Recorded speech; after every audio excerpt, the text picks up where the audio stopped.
What's up, everybody? You're tuned in to the Cris Ammo. podcast, episode 182. Hope everybody's having a good day, whether you're at home, you're at work, whatever you're doing. We appreciate y'all tapping into the live stream today. If you're listening on the playback, we appreciate you too. Leave a comment in the comment section. Uh, we got a lot of things to talk about. Had a big boxing card that happened on Saturday. Also, wrestling was all weekend. We also gonna get in some NFL stuff and talk about Drake. He did a festival. We're gonna get into thoughts on that. Clipse new album drop, and they had did a little some interviews this weekend. We're gonna talk about especially the one he did on Joe Budden's podcast and other various other things that we have to talk about. But until then, Maul, how are you feeling, sir? Feeling good, man. Nice little weekend, man. Had a good, can't feel good, man. Got a nice little workout today, so can't complain, brother. How you doing over there? I'm all right, man. Unfortunately, the air conditioning is off right now, so until that gets fixed, it's a little hot in here. But hey, we gonna manage. Hey, man, prayers and thoughts, man, for you. Prayers and thoughts. The air conditioner is getting hell now the weekend. Yeah, that shit's crazy, especially on a hot ass day like today, boy. Man, good luck. Wear some ice packs, bro. Be all right. We'll be all right. We'll be all right. All right, man. Let's talk about it, man. Shakur, Stevenson, and William Zepeda. They fought on Saturday. Also, it was Belanger and Hazim Shariz, I think his name is. Also on the card was David Morrell. He also fought on the card. Um, I didn't get to see the Morrell fight or the other fight that was on the card, the Matisse fight, and I think his Hmm. name's Perella. I didn't get to see those two fights, but I did get to see the other two fights. Um, I can speak for the. Did you get to see any of the other fights? I saw a little bit of the Morel fight. It was pretty disappointing, to say the least about Morel. I got a little bits and pieces of it. I expected a little bit more from him. You know what I mean? But overall, it is what it is. Hopefully, he learned a valiant lesson in this fight, man, and hopefully he can bounce back and get back on the winning column. Yeah, I did see him get knocked down. Um, the thing about Morel, what I'm starting to think is, I know he was chasing Benavidez, um, but maybe him moving up to 175 maybe been a little bit too early. Maybe he should have cut his teeth at 168 a little bit longer. Yeah. Maybe I don't know if he can go back down because this is probably the around the time you probably should try to go back down and be primed and ready to fight at 168. I think he's just finding out those dudes just hit harder, and he's learning that lesson. And he's still a young fighter at that too. We got to understand that he's not some older guy. Like he's a young No. fighter, so he's still learning himself, and still finding himself in the ring. He's an athletic kid. You see it. But I just think, like I said, I think that those guys, he's just learning those guys are a little bit bigger. They hit a little bit harder, and they're not just as easy to run through. And because even before the Benavidez fight, when he fought the first guy, yeah, he won, but you could just tell that it was a difference. He felt that difference, and I don't know. I don't know where. I'm pretty for sure he's going to stay at 175, but I don't know. I would probably. I don't know if he could take it as far as the weight goes, but maybe move back down to 168. So I think mainly with this to me is the bounce back. You know what I mean? Because a lot of great fighters, man. They a lot of them have losses on their records. You know what I mean? Minus obviously Mayweather and stuff like that. But it's all about the bounce back to me. What he learns, because we all know in boxing, man, confidence is a very delicate thing. You know what I mean? Like it can be mm, broken just like that off of a loss. So he's now lost to Benavidez. Even though it was a very close fight, he has this loss now. It's just a matter of the bounce back. Like, what is he going to learn? What is oh, he he going to actually take? won. What? He won. It Oh was yeah, split Morel. decision.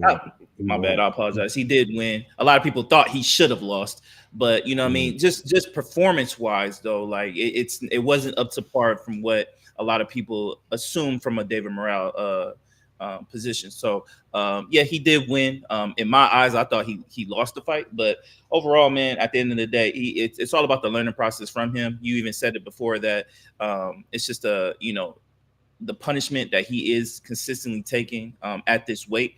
Does he, is he able to, you know, get his body to be able to react to those punches a lot better, or is this just a little bit too much for him?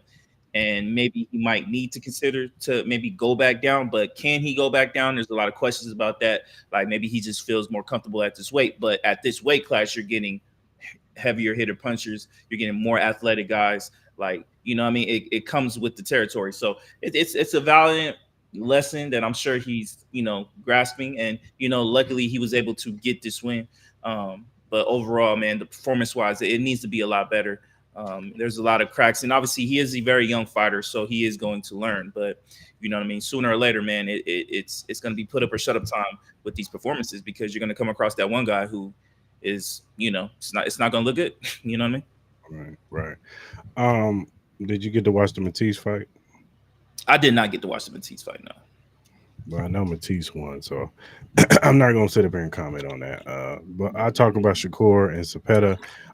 In the beginning of the fight, it seemed like Shakur was trying to fight Zepeda's fight, and Hmm. Zepeda was able to get some good shots in there in the first like 3 rounds. Even that, in that third round, he caught him flush in the head, in the chin, kind of stumbled him a little bit. But he got back on his bicycle, and I think the rounds 4 and on, I think Shakur kind of started figuring him out, started wearing him down with the body shots and the combinations, and you could just see it was a clear skill. He just had more in his tool bag to beat Cepeda, and it's probably one of his best performances he's shown in a while. I thought he was amazing. No, he didn't get the knockdown, but from rounds 4 and 12, he was just, from the defensive standpoint, from a combination standpoint, just setting them up, with different types of combinations, and it was just in all shout outs to Sabetta. He lasted all 12 rounds. He kept coming. He kept trying to put the pressure on Shakur, but I just think Shakur just started figuring him down, and it was just a skill discrepancy between the two. So shout out to Shakur Stevenson, man. It was an amazing fight, and sky's the limit for this kid, whether it be Tank or maybe he fights Schofield or whoever he fights next. I think that he's a budding star right now. No, man. At the end of the day, you got to give a lot of props to Zepeda, man. He's a hard fighter, man, to get down, man. He shows a lot of that pride. He always comes forward. He doesn't run away from the fight. He always goes towards it. And no matter how much punishment he gets, he's a hard out. You know what I mean? But again, man, this was a very Mhm. tactical fight from Shakur. He's been drawing a lot of comparisons all weekend to Money May, which is well deserved. The Philly shell that he did was very identical to what Mayweather looked like. You know what I mean? Just the reactionary, as far as like not getting hit, throwing the jab. Some of the uppercuts he was able to get inside. It was masterful. You know what I mean? You could kind of tell maybe it might be kind of a situation where maybe he's trying to protect his hands a little bit more, just with this kind of the way he's Yeah. fighting. I mean, it's kind of the same situation that Floyd kind of went through. Obviously, he's been notoriously known for how bad his hands eventually got. Um, but overall, man, this is a very tactical fight, man. If he's heading towards this way, man, he's heading towards greatness. I think, me personally, because I think he's going to be a tough out. He has all the physical tools. He has all the speed. I know he wasn't able to knock out Zepeda, but Zepeda is a very hard out. I think Shakur has power. It's just I mean, sometimes he just doesn't use his hands. But I thought it was a beautiful, beautiful boxing match on his side, and I think it should put a lot of fear, man, into some of these other cats like a Tank Davis. I think Tank would have a very difficult time with this kind of situation because he's not. Shakur is a very, very smart fighter. He's not going to play into the hand of a Tank, but um, and then obviously I think a Schofield fight would be very, very interesting. So I'm gonna be very curious to see what route he goes. Obviously, everybody's kind of Hmm. anticipating this Tank Roach fight. You know what I mean? Unfortunately, Tank, he did get arrested last week. He is out on.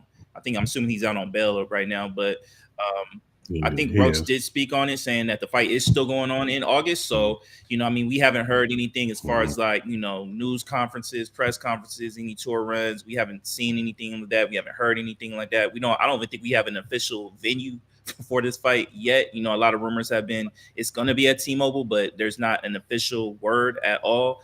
Tickets haven't been on sale, and if it's supposed to be in August, the time around where it said it was going to be, we're literally a month away. So eventually, all this is going to have to really start gearing up pretty fast. You know what I mean? They training camp, all this type of stuff. Like they're gonna have to start getting ready for this. So to me, it's showing me like this fight isn't gonna happen in August. Maybe this fight happens in September. Maybe they find maybe they find a way to get it around the Canelo Crawford fight, because that fight is coming up pretty soon. So I'm gonna be very curious to see about that. But overall, yeah, I'm definitely gonna be curious to see what Shakur does as far as like his next fight, and I'm sure a lot of that will entail whenever this Roach Tank fight happens. What will happen next for Shakur? Yeah, for sure, for sure.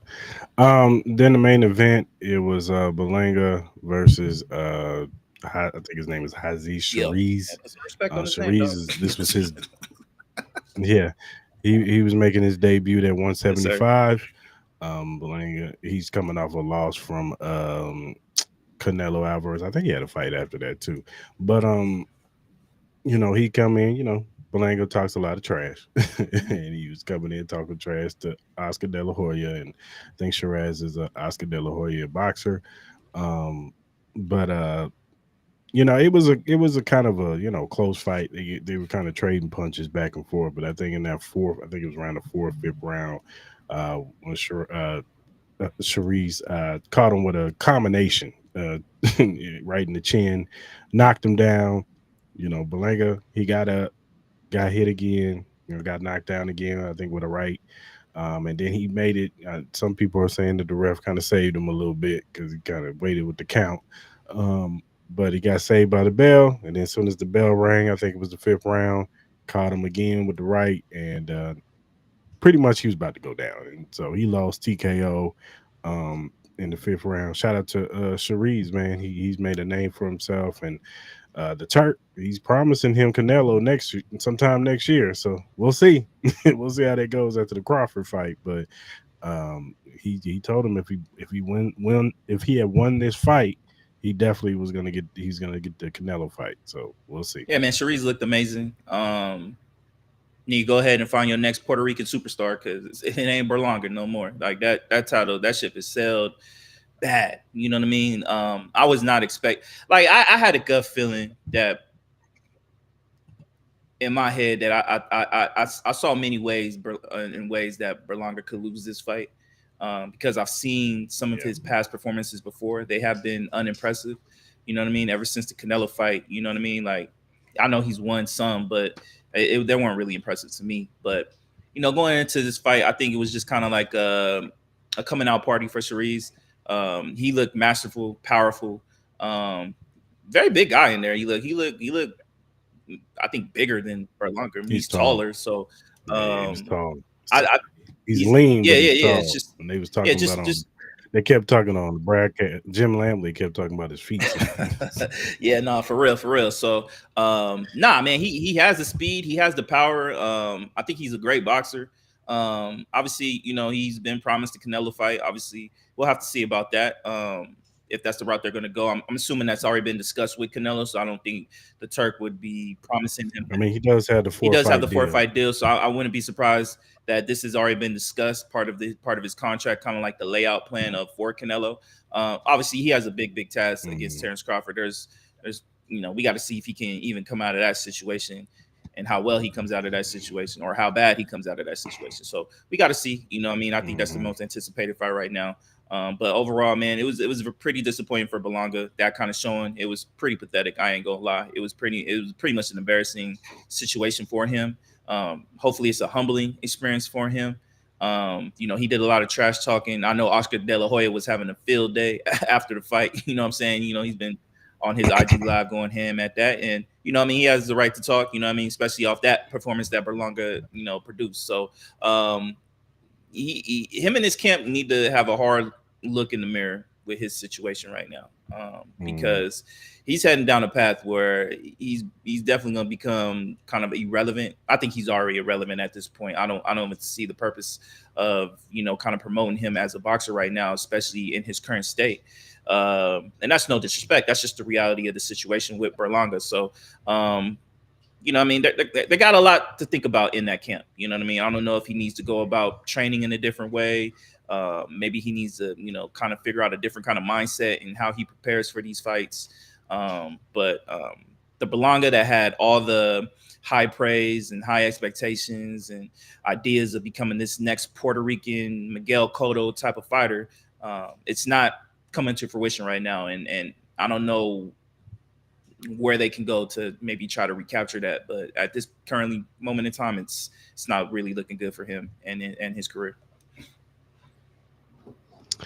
Yeah, I don't know where he goes from here. I'm sure, he's still young, Absolutely. so I'm pretty for sure he's going to try to Mhm. bounce back and, get another fight maybe later this year, next year or something. Maybe he regroups, you know what I'm saying, and tries to catch another fight. I don't know who. Maybe he gets what's the boy name?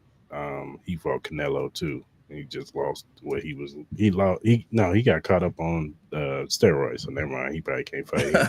Yeah, yeah. Yeah. I don't know where he goes at this particular time. I don't know who he could potentially. Caleb Plant. He can fight Well, both of Caleb. them, He can both of fight them Caleb Plant. They are both not coming up. in higher regards. So that I think that would be kind of like Mm, a loser goes home match in a sense. You know what I mean? I think that might be the yeah, matchup that needs to be made because I think, and you know me, I'm a huge Caleb Plant guy, but he's just I don't know if it's me too. an age thing with him where maybe it's just a battered situation because he's went through a lot of bruising fights, you know what I mean, from Canelo to Benavidez, Hmm. you know what I mean. So, and then obviously this past one, he's been through a lot of brawls, man, and that takes a big toll on his body. Like, you know what I mean, like he had to take an extended break at a time, Hmm. you know what I mean. So, I think it'll definitely be an interesting matchup, to say the least, with both of those guys coming off losses. I would probably tune in for that. Honestly, that would probably be the only one I could see with both of them that would probably keep my eyes on a TV for that fight. Only other fight I could see with Caleb Plant is if Charlo's willing to give him that matchup that we all assumed that was going to happen after we assumed both of those guys were winning. Charlo he lived up to his end of the bargain. So we got to see about that, but that's something to keep an eye on for sure. Yeah, for sure. For sure. We'll see. But shout out to a good weekend of fighting, man. You know what I'm saying? Hopefully, Pacquiao next. I don't know. I don't think. Pacquiao next. Yeah, Pacquiao's this Pacquiao next. weekend. You got any thoughts about that? Pitbull with Pitbull. We'll talk about it Okay. Wednesday. Okay. Talk You about did you want to talk Wednesday. about Amanda Serrano? Oh yeah, man, Serrano. I didn't. You know what? I got caught up doing some things that I caught like the very tail end of this fight. Um, from what I'm hearing, it was a close fight. It could have went either way. Just probably the closest one out of the other two because a lot of people thought Amanda Serrano got robbed in those other Yeah. two fights. But this they said this one could have went either way. They gave it to Katie Taylor. I think just because if you're gonna beat the champ, you got to beat the champ type deal. Um, I know Alicia Baumgartner. She fought on this card too, and they said she looked really good. And I know she put on Twitter that she wanted Katie Taylor next. So we'll see if that fight gets made. Maybe that'll be Katie Taylor's, going home, her retirement fight or whatever. But from what I'm hearing, it was a great fight, and shout out to women's boxing, man. It really put on this weekend for Yeah, sure. I'm not gonna lie. I didn't get a chance to watch this fight. I know it's on Netflix and all that. Maybe I'll peep through it a little bit, but um, we all know it was gonna be a great fight regardless. Like these ladies have been putting on classics. The last couple times. I'm sure this was no different. Um, Congrats to Alicia Baumgartner. I heard she looked amazing in her fight. Um, so I'm very curious to see where she goes. I think the conversation right now with women's boxing is they're just so depleted of star-studded talent at this point. Both of your stars, I would assume your most prime stars right now are Alicia Baumgartner and Clarissa Shields, who will never fight just because of just the size that Clarissa Shields has. Like Clarissa Shields doesn't really have an opponent that you would see give her any kind of trouble that will cause you for any excitement. Elisa Baumgartner, I feel like is in the same way. Like obviously the Katie Taylor fight would be interesting, but I think Katie Taylor is probably on her last leg. She's been a Hall of Fame style boxer. I'm sure she'll get in the Hall, but I think Alicia Baumgartner, I would assume she would probably be the favorite in that situation. She's a younger, talented fighter. I would assume so. I Mhm. could be wrong, but at the end of the day, I think women's boxing is just in a weird spot right now. They need to find some more stars. I don't know where they're gonna find that from. I don't know how they're gonna elevate some of these boxers that may be coming up that maybe we haven't caught our eye on or haven't heard about. Um, what I mean? There's not like a prime Mexican female boxer. Like like there's just certain avenues where it's just like the women's side needs to be a lot better at in promoting wise. I don't know how they're gonna get there, but it's a conversation that needs to be had. I'll be very curious to hear, like, obviously, more in-depth experts in that situation, as far as like in the women's boxing field, that maybe there are some up and coming boxers that we don't have an eye on that should get promoted more, that look amazing. Hopefully we can come across those. But I think that's one of the conversations I think with women's boxing. Like, I think you have two great title holders, even three, Katie Taylor as well. Even Amanda Serrano, even though she's lost, these fights, I think she's up there as far as talent wise. I think she's amazing, but it's a conversation that needs to be had for sure. And for the record, please do not make the Clarissa Shield Layla Ali fight. Please. They talking about that? They're really talking about that?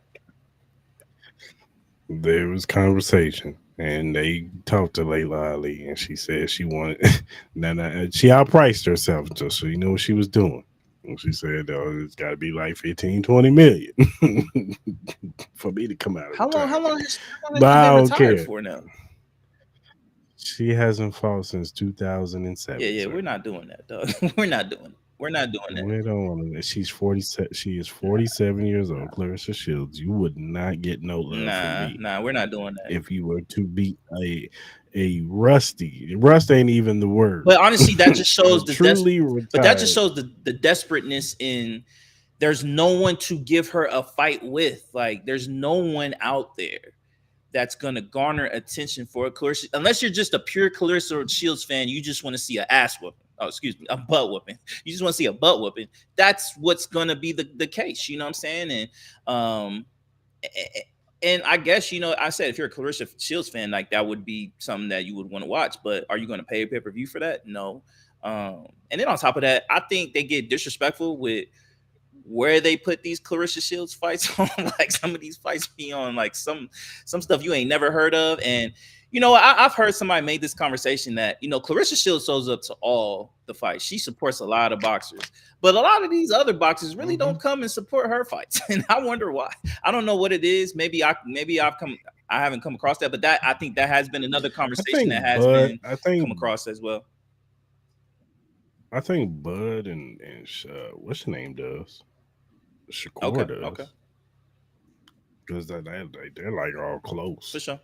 But I seen her at like Haney fights. I've seen her at other people. Oh, she loves boxing. She loves boxing. She just loves. She do. But I think I'm not saying no one does. I think it's just kind of like me kind of trying to start a conversation, because I think that's been brought up a couple times now in that sense. And you brought up Bud, you brought up Shakur and all that stuff. But let's see. Maybe these mainstream boxers can help out. Maybe put Clarissa Shields on the Canelo fight. You know what I mean? If you can Canelo Crawford card, and maybe, try to get something evolved around there with her. Now, I think that would be interesting if they can make it happen. I don't know if she's under anybody. Yeah. Yeah, I don't know. But yeah, I don't know. We'd have to probably do a deeper dive into the weight class to see, and do some research to see who possibly is, an up and coming heavyweight that she could fight. Because, I don't think she's going to go back down. I think she's going to stay where she's at just for weight purposes, Yeah, no point. All right, man, let's talk about Drake. He just did a performance in London for the it's a festival that happened from July 11th to the 13th. So it was a 3-day festival. It was a lot of, some stars that came out with him. Burna Boy and Lauryn Hill, 21 Savage, Vanessa Carlton. I think Summer Walker, they said, came out. Lotto was there, they said. So it was a big concert. It was a big concert. They were, I think Aiden Ross was there. He started a F Kendrick chant. Drake responded like, "You thought y'all got rid of your boy," type stuff. I'm paraphrasing, but he said something to that effect. And then he tried to play to the crowd and said, UK rappers are better than American rappers. Where you bugging on that one, Drake. But but it seemed like an eventful event. There was a lot of people in the crowd. You know what I'm saying? And they said the first night was more like an R&B vibe. A little bit more, laid back for the ladies. And then second night, it was more aggressive, club ready tracks from Drake. The more hip hop side, his London hip hop roots. And then night three was more of the classic and deeper cuts. That's what they said. So, Mhm. what's your thoughts, sir? I'm gonna be honest with you. I didn't really pay too much attention to it, besides like a couple clips here and there. But um, look, man, to me it sounded like a whole bunch of "woe is me" type of stuff. Like, you know what I mean? Like, it seemed like a whole group of people who were still stuck in 2024, summer of 2024. You know what I mean? Like it gets to the point, man, where it's just like we've said this constantly over the last, how long we been talking about this, Chris?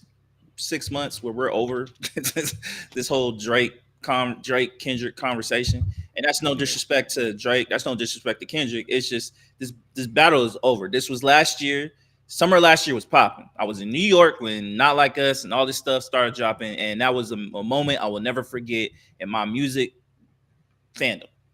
Ever. It was a moment I will never forget, and it was dope. Both sides put out some dope tracks. Whether they lying, telling the truth, whatever it is, what it is. I do not care about that. Like, woe is me, get over it. As far as this, like, obviously, like, there's a star-studded, cast. Burna Boy, Summer Walker, some UK rappers. Drake debuted a new song that I wasn't really a fan of, but some people liked it. Um, I'm ready for Drake to just move on from this whole situation, because he just continuously just keeps adding fluid to the situation, when it's just like we could have been moved past this a long time ago. People have a microwave mentality where they move past stuff real quick. Okay, the battle happened. It is what it is. Like, yeah, you're gonna have these hardcore fan groups in the that are Kendrick fans and Drake fans, and Kendrick fans are always gonna hate Drake, and Drake fans are always gonna hate Kendrick. I think those people need to just get over themselves. Like, I think both of these guys are great artists. Right. I don't think it's that deep. You know what I mean? Like, at the end of the day, this was just a rap beef, and did things get taken too far? Most rap beefs get taken a little bit too far, but it is the situation. These guys don't have to like each other, but it is what it is. And then let's just move on with the music. Like I said it last week, but what did I miss? I like the track. I think the track is fire. Like, I'm playing it. It's in my rotation. Now, do I want to hear a whole album of him complaining that I have no friends, that Kendrick is a B word, or whatever the case may be, and I can't get over this situation? No, I don't want to hear that. And I don't think anybody else want to hear that. We just want to hear Drake put out some great music. Get back to them, whether you want to be a London rapper, a Caribbean rapper, a New York rapper, a LA rapper. You have so many different faces. Pick one, make some great music, drop some great raps, and let's move forward with this situation. Like, we're over Right. it. Drake will always be a big artist. Like, yes, Drake, no one can take you down. You know why? Because you're solidified, my brother. No one will take you down. Yeah. Yeah, you might get a little chink in the armor. Yeah, people may look at you a little bit different, but you're still Drake. You're still going to sell. You're still going to sell out tours. You're still going to sell out arenas. You're still going to sell out merch. You're still going to sell records. That is the case, bro. Unless you just drastically fall off talent wise, which none of us expect that's the case. You know what I mean? So I just think, man, let's just hopefully he just gets all this out now. So when the album comes out, he can just move forward, my brother. Just move forward, bro. Just move forward. That's all I'm asking, bro. I don't care about the Kendrick stuff no more. I don't care he calls you a pedo. I do not care, bro. None of that obviously stuck, but people gonna dance to it. It's okay. Just move forward to it. Just make great music. People will forget about it. That's it. Yeah, you could tell this Iceman project is gonna be full of, FU Kendrick, FU LeBron, LeBron, like, bro, what? DeMar DeRozan. Like, Like, what we he's gonna doing, man? Come on. all the people that's turned their back on me. It's You like, bro, guys go done see a me dirty. therapist, bro. Like, if you're really that hurt about it, go see a therapist, get through your emotions, and come back to us when you're healed. Heal your inner sides, because if you ain't happy with yourself, how are you going to give us anything that's going to make us dance and bop and totally forget about the situation? You're doing all the harm to yourself, my brother. Like, you Right. keep rehashing this out over and over again. You sound like you need to just find someone you need to talk to and get over this situation, because we just want to hear the raps, bro. We just want to hear the music. That's all we That's want. it. That's all I That's care it. about. I'll go to your concert if you got heat, but I don't want to hear you rap about Kendrick, LeBron, Future, whoever has hurt your feelings. Go back to talking to the females. I don't care. Like, do something And else. look, I was gonna put you on Hell No of the Week, but you getting your tattoo switched from one man to another man is nasty work. That's Right? insane work, my boy. You You going really, for you really. you covered up your LeBron James tattaoo with a Shea Gildress tattoo. You need to be That's slapped. insane, I'm bro. sorry, Drake. And we all know You that's couldn't taboo. put your mama or something. Some, bro. Come on, bro. Like I get the friendship involved, but me and Chris are brothers. But I'm for sure never getting you tatted on my skin, my No, bro. heck no. That is not And happening, bro. even on a way It ain't larger happening. scale, I'm never getting a Patrick Mahomes, Travis Kelsey tattoo on my body. You will It's never just not see that. happening, bro. That's All crazy. right. Like, it just he looked like a scorned girlfriend, bro. Like, Yeah. that's what you really look like. Like, all right, man, my girlfriend then left me, so I got my new girlfriend. Let me go ahead and tat her over here over it. I'm like, bro, we all know that's taboo. Shay Gilgeous about to be on the next Kendrick album doing a hook or something now. That's what's gonna happen, bro. Like, bro, what we talking about, bro? Shay gonna be like, bro, Kendrick gonna be at an Oklahoma City game front row. They gonna be dapping it up, bro. Like, we all know that's taboo, bro. You just don't do that, bro. Like, come on, what we doing? What we doing, dog? It's crazy. Another man on your body. Chill out. That's Chill insane out, work. man. What's wrong That's with insane. y'all, man? What's wrong with I Drake, don't know, man? man. You better than No, that, for Drake. real. For real. I thought you was. You the mob boss. All right.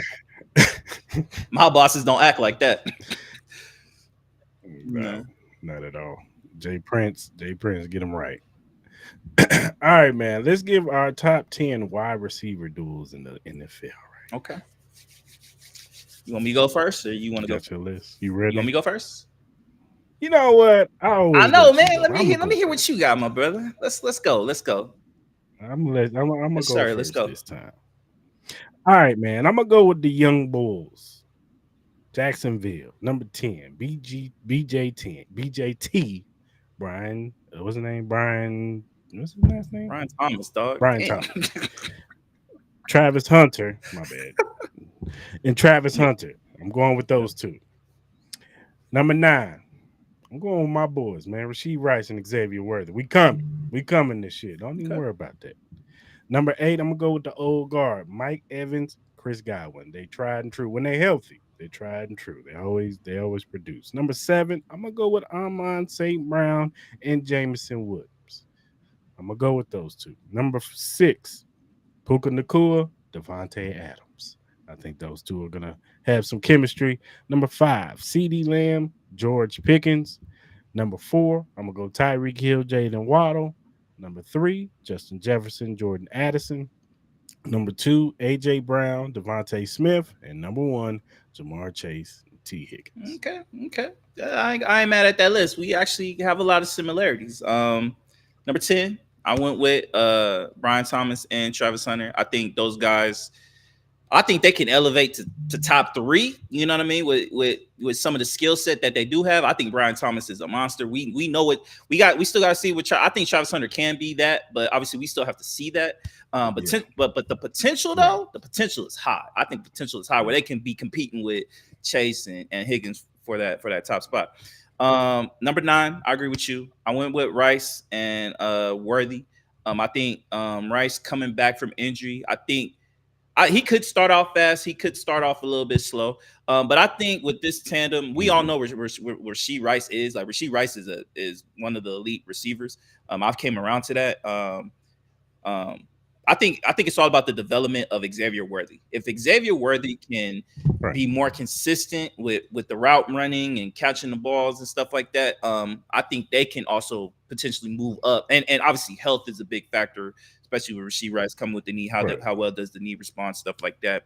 Xavier Worthy, he's not a big receiver, so I mean, there are some injury worries with that as well. But if both of those guys can stay healthy and Worthy can ascend to, some kind of like, level of stardom in a sense of like, elevating himself where he could be a Pro Bowler. Yeah, this tandem can easily be a top 5 tandem. So we gotta look out for that. Number 8, I put Amon-Ra St. Brown and Jameson Williams. I think Amon-Ra is definitely an elite receiver. Jameson Williams, he has elite talent, but he is inconsistent as far as like, some of the numbers he does put up, but you can see the talent in him. So I think this is also a tandem that can move up into the top 5. It's just all about that second part. And Jameson Williams, can he be consistent? Can he turn into a Pro Bowl style receiver? Which he obviously can. Number 7, I got Evans and Goodwin. Obviously, Goodwin's coming off the injury, but Mike Evans, man, he's a consistent 1,000-yard catcher every year. Goodwin, we know he's elite. You honestly could have, did a lot of mixing and matching with Mike Evans because they are slotted with a whole bunch of receivers that I think that could. I'm not saying they're going to be better than Godwin, but coming off a knee injury, they could surprise. But I think Evans and Godwin are 7. Number 6, McLaurin and Samuel. I like that at number 6. Obviously, Samuel looks like he's in really great shape. I've seen a couple videos in him. Obviously, Terry, they got to get that situation wrapped up with that contract. I don't think there's any excuses for them to be waiting this long. I think McLaurin has been through enough with the Commanders. He deserves all the money that he deserves, and I really hope Jaden Daniels is behind the scenes trying to get that done. Look out for him, because I think if Jaden Daniels goes to ownership and goes like, get the deal done, or I'm not going to be happy, like I think they get the deal done the next day. So hopefully they get that situation squared up. Number 5, I got Lambs and Pickens. I think CeeDee Lamb is a top 3 receiver, but Pickens, again, it's the second part of the equation. What does Pickens bring to the table? The consistency, the attitude, the teammate, does he, get in his modes where he becomes moody and, struggles and stuff like that? But the talent is there. But I'm going to give them at number 5.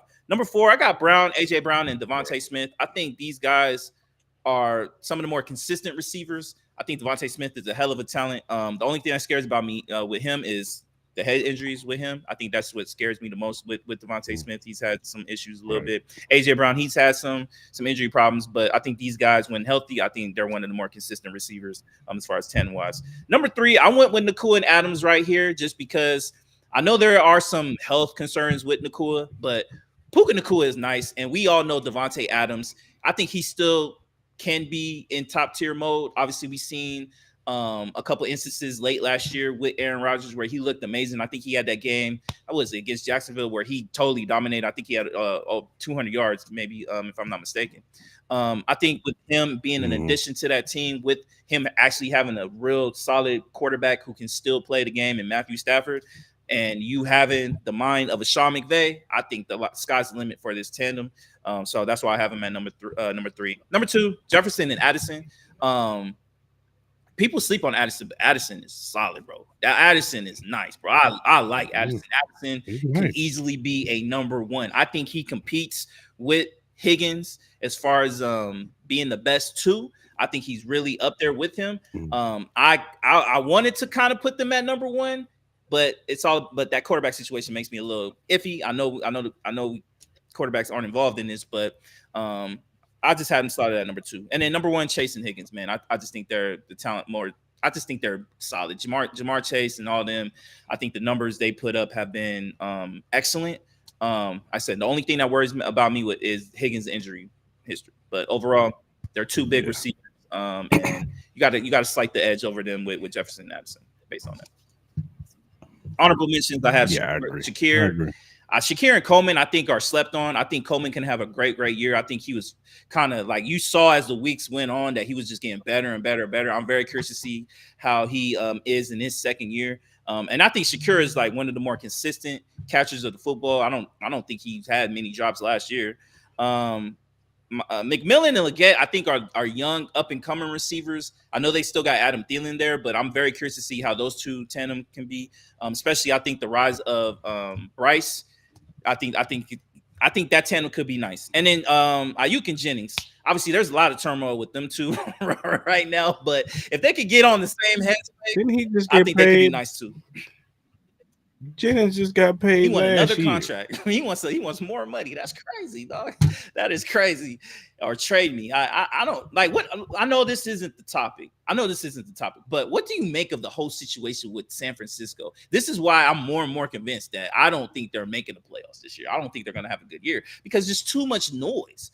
Like you have the Brock Purdy contract that's signed. A lot of people aren't it's not as bad as we thought it was going to be, but a lot of people aren't a fan of giving him that type of money. You already have Ayuk, who's been complaining, coming off a serious knee injury. You have Jennings, who's now complaining. You got Christian McCaffrey coming off an injury year.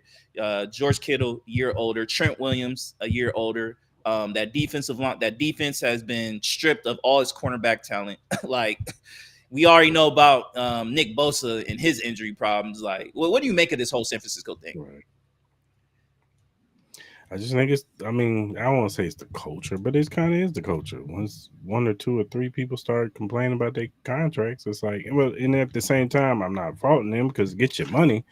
Um, but I'm just like Jennings, like you good. Don't get it twisted. I think you're one of the more underrated wide receivers in this league, and I think you and Brock Purdy have like kind of a synergy going on with y'all, chemistry out there. But brother, you just got a deal. Yeah. I mean, did he put up 1,000 yards last year or something? He has some solid years. Let me check. I'll check while you're talking. I'm just saying, like, I just think it's the culture over there. Brandon Ayuk, he wants to get paid, and he got his money. You know what I'm saying? Thank God he got his money before he got hurt. But that was messy, and a lot of people thought he was going to go to the Commanders. Some people even thought he was going to go to Pittsburgh. So I don't know. Now we're going to see with training camp coming up. Now we got to see if Jennings is even going to So show up. Jennings had 77 receptions on 113 targets. He had 975 yards, so he's close to 1,000. Averaged 12.7 per catch and 6 TDs. Okay, that's not bad. I mean, I don't know what kind of I contract don't it know what was. he. Yeah, I don't know. I 3 year don't know. deal. I don't know what. I'm like, and then on top of that, if Like, you I wanted a hope he's not contract, trying to break the why didn't bank. you do this earlier in the, in the off season? Like, Why didn't you just sign? Why didn't you just say I'll wait instead of signing the contract you signed last year? You should have waited should have. That's on you, man. and then came into this year and then say, "Hey, I want a new Yeah, contract." no, that's real. That's real. Or you could have went somewhere else. Oh yeah. So I don't know. That's weird to me. But whatever. Hopefully he gets his money, or he might be getting traded. There's plenty of teams that need wide receivers. Yeah. And shit, Pittsburgh need Raiders one. They need Raiders another need wide Raiders can use receiver. another one. Yeah, Especially Raiders can use another one. Hell, the Chargers can use another one because the turmoil with Trey yeah, Harrison not right just Trey now. Harrison. So Like a lot of these second round picks. Like I know our second round pick Beck, he ain't yeah, signed his contract either. So there's a lot of questions where yeah, how ours many of these neither. second round picks are going to sign before training camp starts next week. Like training camp starts next week. Like I know the Chargers kind of they started theirs. I think this past weekend, at least rookies came in. I'm sure the vets start coming in. I think either today or tomorrow. I'm assuming. But yeah, man, it's gonna be Yeah, very interesting times to see what these second round picks do. Getting closer to the kickoff of training camp. yeah, for sure.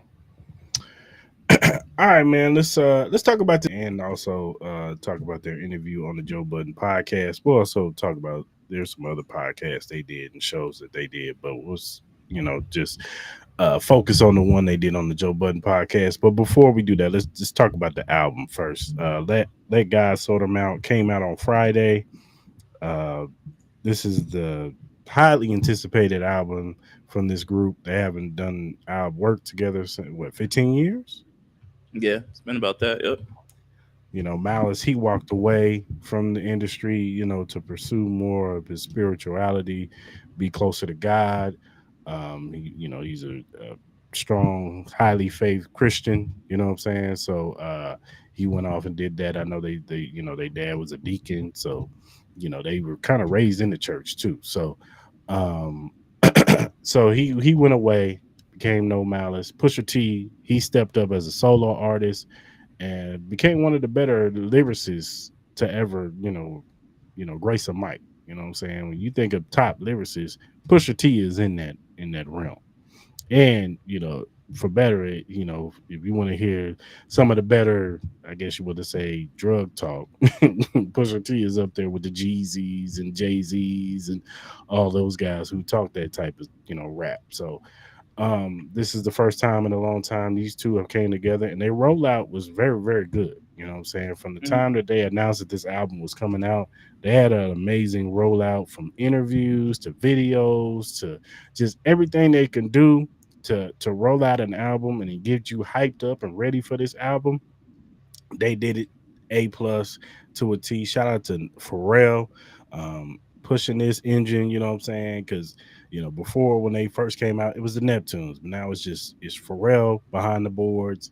He's in there making all the beats, and I think he did an amazing job on the album. You know what I'm saying? For him to make all the beats, and I think he just has a chemistry with Pusha, especially with Pusha T. But he definitely has a chemistry with the Clipse. You know what I'm saying? They all came up together. I think P and Malice are the same age, so they all grew up together and all that stuff. So it was it was good to hear these brothers together, and they jumped it off with the first song, "The Birds Don't Sing" with John Legend. And let me tell you something. This song right here, if unfortunately, if you have lost a parent, in your life, or anybody that's close to you, this song is gonna hit you hard because they talk about, from both perspectives. Pusha T talks from the perspective of losing their mom. I think Malice talks from a perspective of losing their dad, and the verses were just hard hitting. You know what I'm saying, and just where they were when they heard parents passing, and then you know Malice describing how their dad, how he took it, you know, their mom passing away and all this stuff. So it was a great song. And then John Legend, he just I'm not the biggest John Legend fan, but I do think he does good on hooks like this, songs like this. He always shines on these type of songs. So he brought that kind of gospel feel to it, and it was a good song. It was a good intro, good way to open up. So, what was your Yeah, thoughts no, on this song? I loved the first song. It was very emotional. Um, Mhm. like by the grace of God, like both of my parents are still here. Right. But it brought me back to the mindset of when I lost my grandmother. If a lot of people know me, Mhm. my grandmother was like my best friend, and just kind of hear the emotions that they went through, some of the turmoil and some of the conversations that they had with their mom. Malice, when he found his dad, and kind of that, what did he say? Chivalry ain't dead. Like she didn't go alone, something like that, into that. Not word for word, but in that kind of it just hits you, bro. Like I don't think I've been so emotional with a song, especially a rap song, in a very long time. Mhm. And then it was a very interesting way to start the album. You know what I mean? Because to be that vulnerable to start the album, like, what were Yeah. your thoughts on that? Like, what was your first initial thoughts when you heard this song? You were like, damn, they started the album with this. Like, did you kind of agree with it? What was kind of like your thought process going through when you were listening to this song? No, I thought it was a good way to open up because I think that this song, just what this album was about, was to show vulnerability. This is where we're at 15 years later. You know what I'm saying? Hmm. Me and my brother, me and Malice, this is where we at right now. This is what Yeah, we've all been through. Uh, and plus, I got to get this out. We got to vent this out to, what this pain that we've been feeling. You know what I'm saying? yeah, Even Pusha T talked about it, what November means to him because November reminds him of when his mother passed away. So, and it's just psychologically, you know, like I said, I'm with you. I've never lost my parent, but I did lose I lost both my grandmothers that what I'm saying, I love very much, and that was rough. You know what I'm saying? Losing a grandparent that you're close with, is really rough. You know what I'm saying? So, for them to be this vulnerable and to talk about, their what they went through during this process of losing a parent is just, I thought it was a good way to open up an album. yeah. No, I definitely Show showed vulnerability. versatility too. Yeah, it definitely show vulnerability, and it definitely humanized them a lot. You know what I mean? To start it off, and my whole perception of it was like, damn, this is pretty heavy to start an album. But at the same time, um, I think getting the heavy stuff out the way, to prepare us for the rest of the album, I think was a good way to do it. Instead of waiting to do this at the end, it kind of would have put a little bit of a damper if this was like Mm-hmm. on the end. Be like, damn, we're on Because this high, and then you usually, just come because off, usually and then you hit the artists, low. because usually artists when they do songs like this, it be like the last song. Yeah, and then it kind of just puts you in like, yeah, and it's kind of like imagine you going through this wave of this whole album, which we're gonna talk more about here in a second. You go through this whole entire wave, then at the end, you hit that song, you just like, man, dang, like this is crazy. You know what I'm saying? So, yeah, man, this is probably one of the better starter tracks to an album in a minute, man. As far as like hitting that emotional level, man, like this one hit it, man. This was a great start to the album. Yeah, I agree. It was definitely a good way to start this album. The next track was "Whips and Chains," and everybody, we all got a snippet of this song with the Kendrick verse, and we all were, pretty much got most of the Kendrick verse. They when they debuted, leaking this song out. But we didn't really get to hear Malice and Pusha T rap, and I thought Pusha T actually shined. I think both of them shined on this song, but this that verse that Pusha T put on this song, you knew he was talking to Jim Jones on.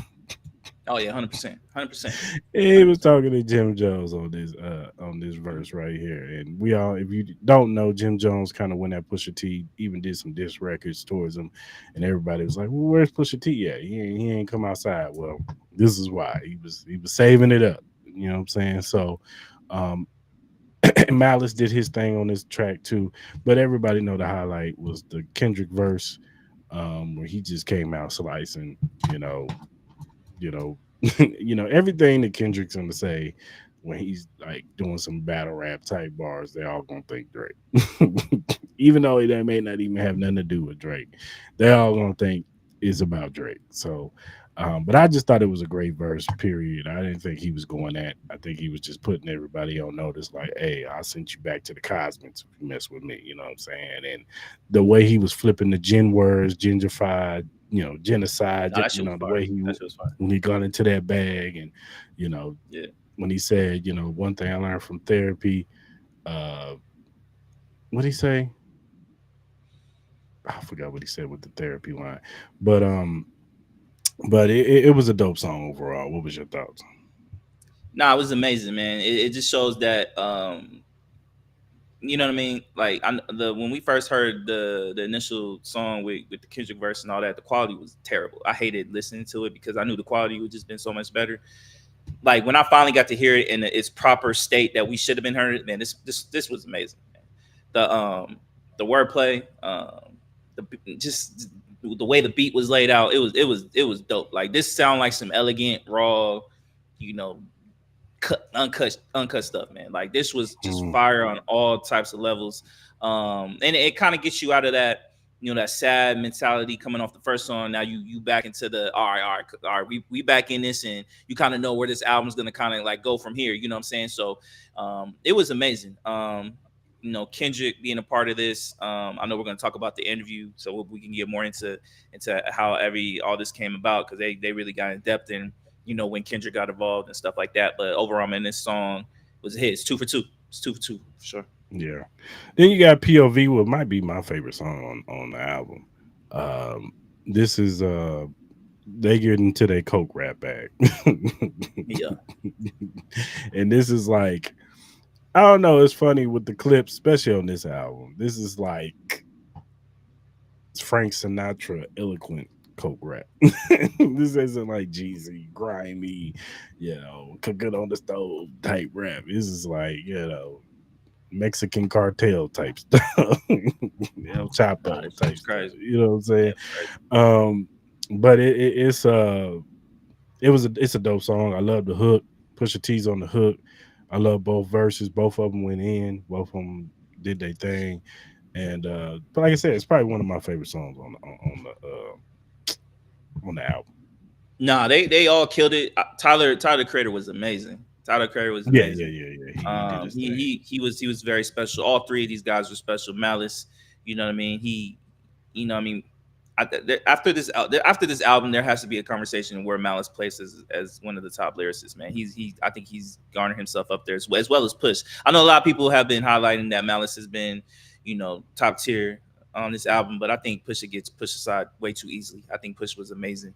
Um, yeah, this when this beat dropped, man, this was crazy. And then when you had the beat switch going into Malice's to verse was insane, man. So yeah, 3 for 3, but 3 for 3 right Yeah, now. yeah, I agree.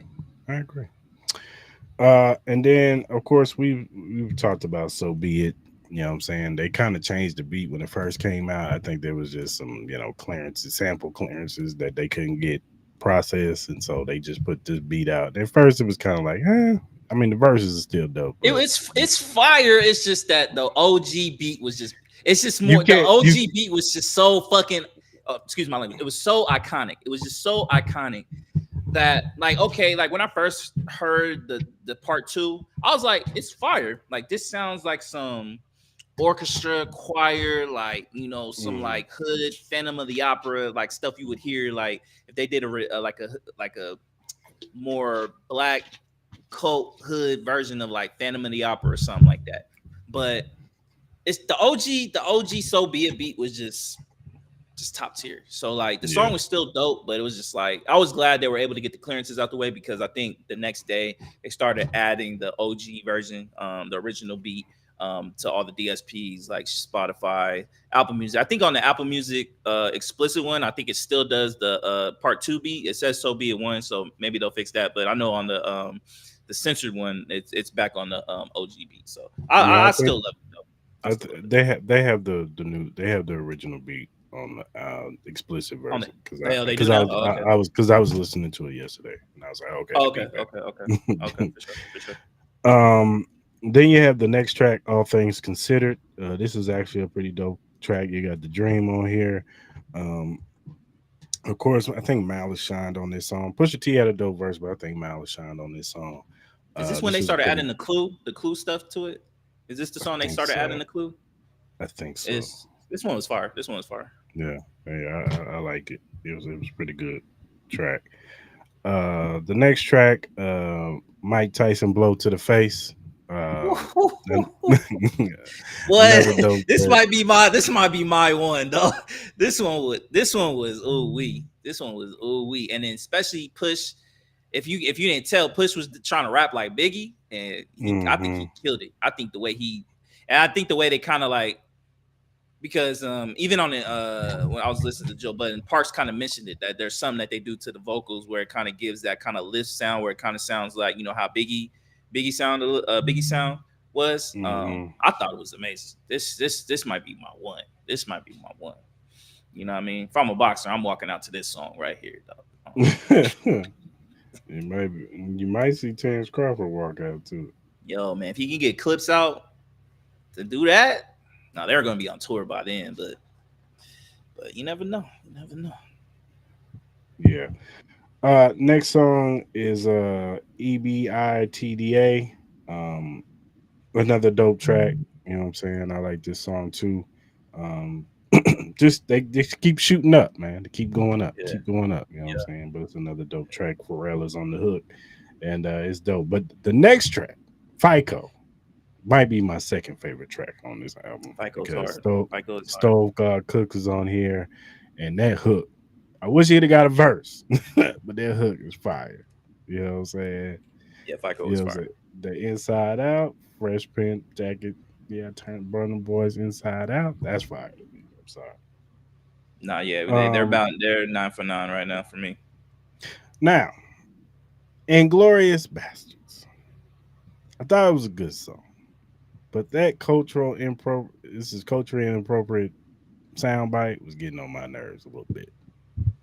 My man Pharrell went a little heavy on that on I this actually song. liked it. I actually liked it. Like this was the song that I think I had to grow on me a little bit, but I love it now. I've listened to it multiple times and I understood your original premise because I know we talked about it a little bit a couple of days ago. I kind of understood it, but the more and more I listened to it, I think it fit with the song. I think it was trying to give it more of like a mixtape type of feel. We all know them OG mixtapes and stuff like that, where they had a lot of them a lot of stuff Ad like going over libs, yeah. yeah, going over the song, and then this has some of the cool stuff on it too, if I'm not mistaken. So, Um, I hear you, but I tend to I grew into it. I grew into it. I love Inglorious Bastards for me. I like it. And then you had the title track. Oh no, you had So Far Ahead. I actually like So Far Ahead. I thought it was a really good song. Fire. Pharrell did his thing on the hook. Once again, elite rapping from Pusha T, but Malice shined on this song too. There's a few Yeah. tracks where Malice he might have outshined Pusha T. You know what I'm saying? But it was a dope song. I mess with it a lot. And then the next song, the title track, "Let God Show Them Out" slash Chandeliers featuring Nas. This was a dope track. I love this beat. The beat switch up for Nas, and Nas just letting everybody know, like, yeah, I'm that dude. Like, y'all questioning my legacy, Mr. Jim Jones. Yeah, this is why I'm better than you. Yeah, you can't do this, bro. You can't do this, bro. Yeah, nah, this And, amazing, amazing. and then by the grace of God, another dope track to end the album on. You know, I like this song a lot too. So yeah, it was a dope album, man. I gave the album probably a good 9.5 out of 10. This is a 10 out of 10 for me. I see no skips on here.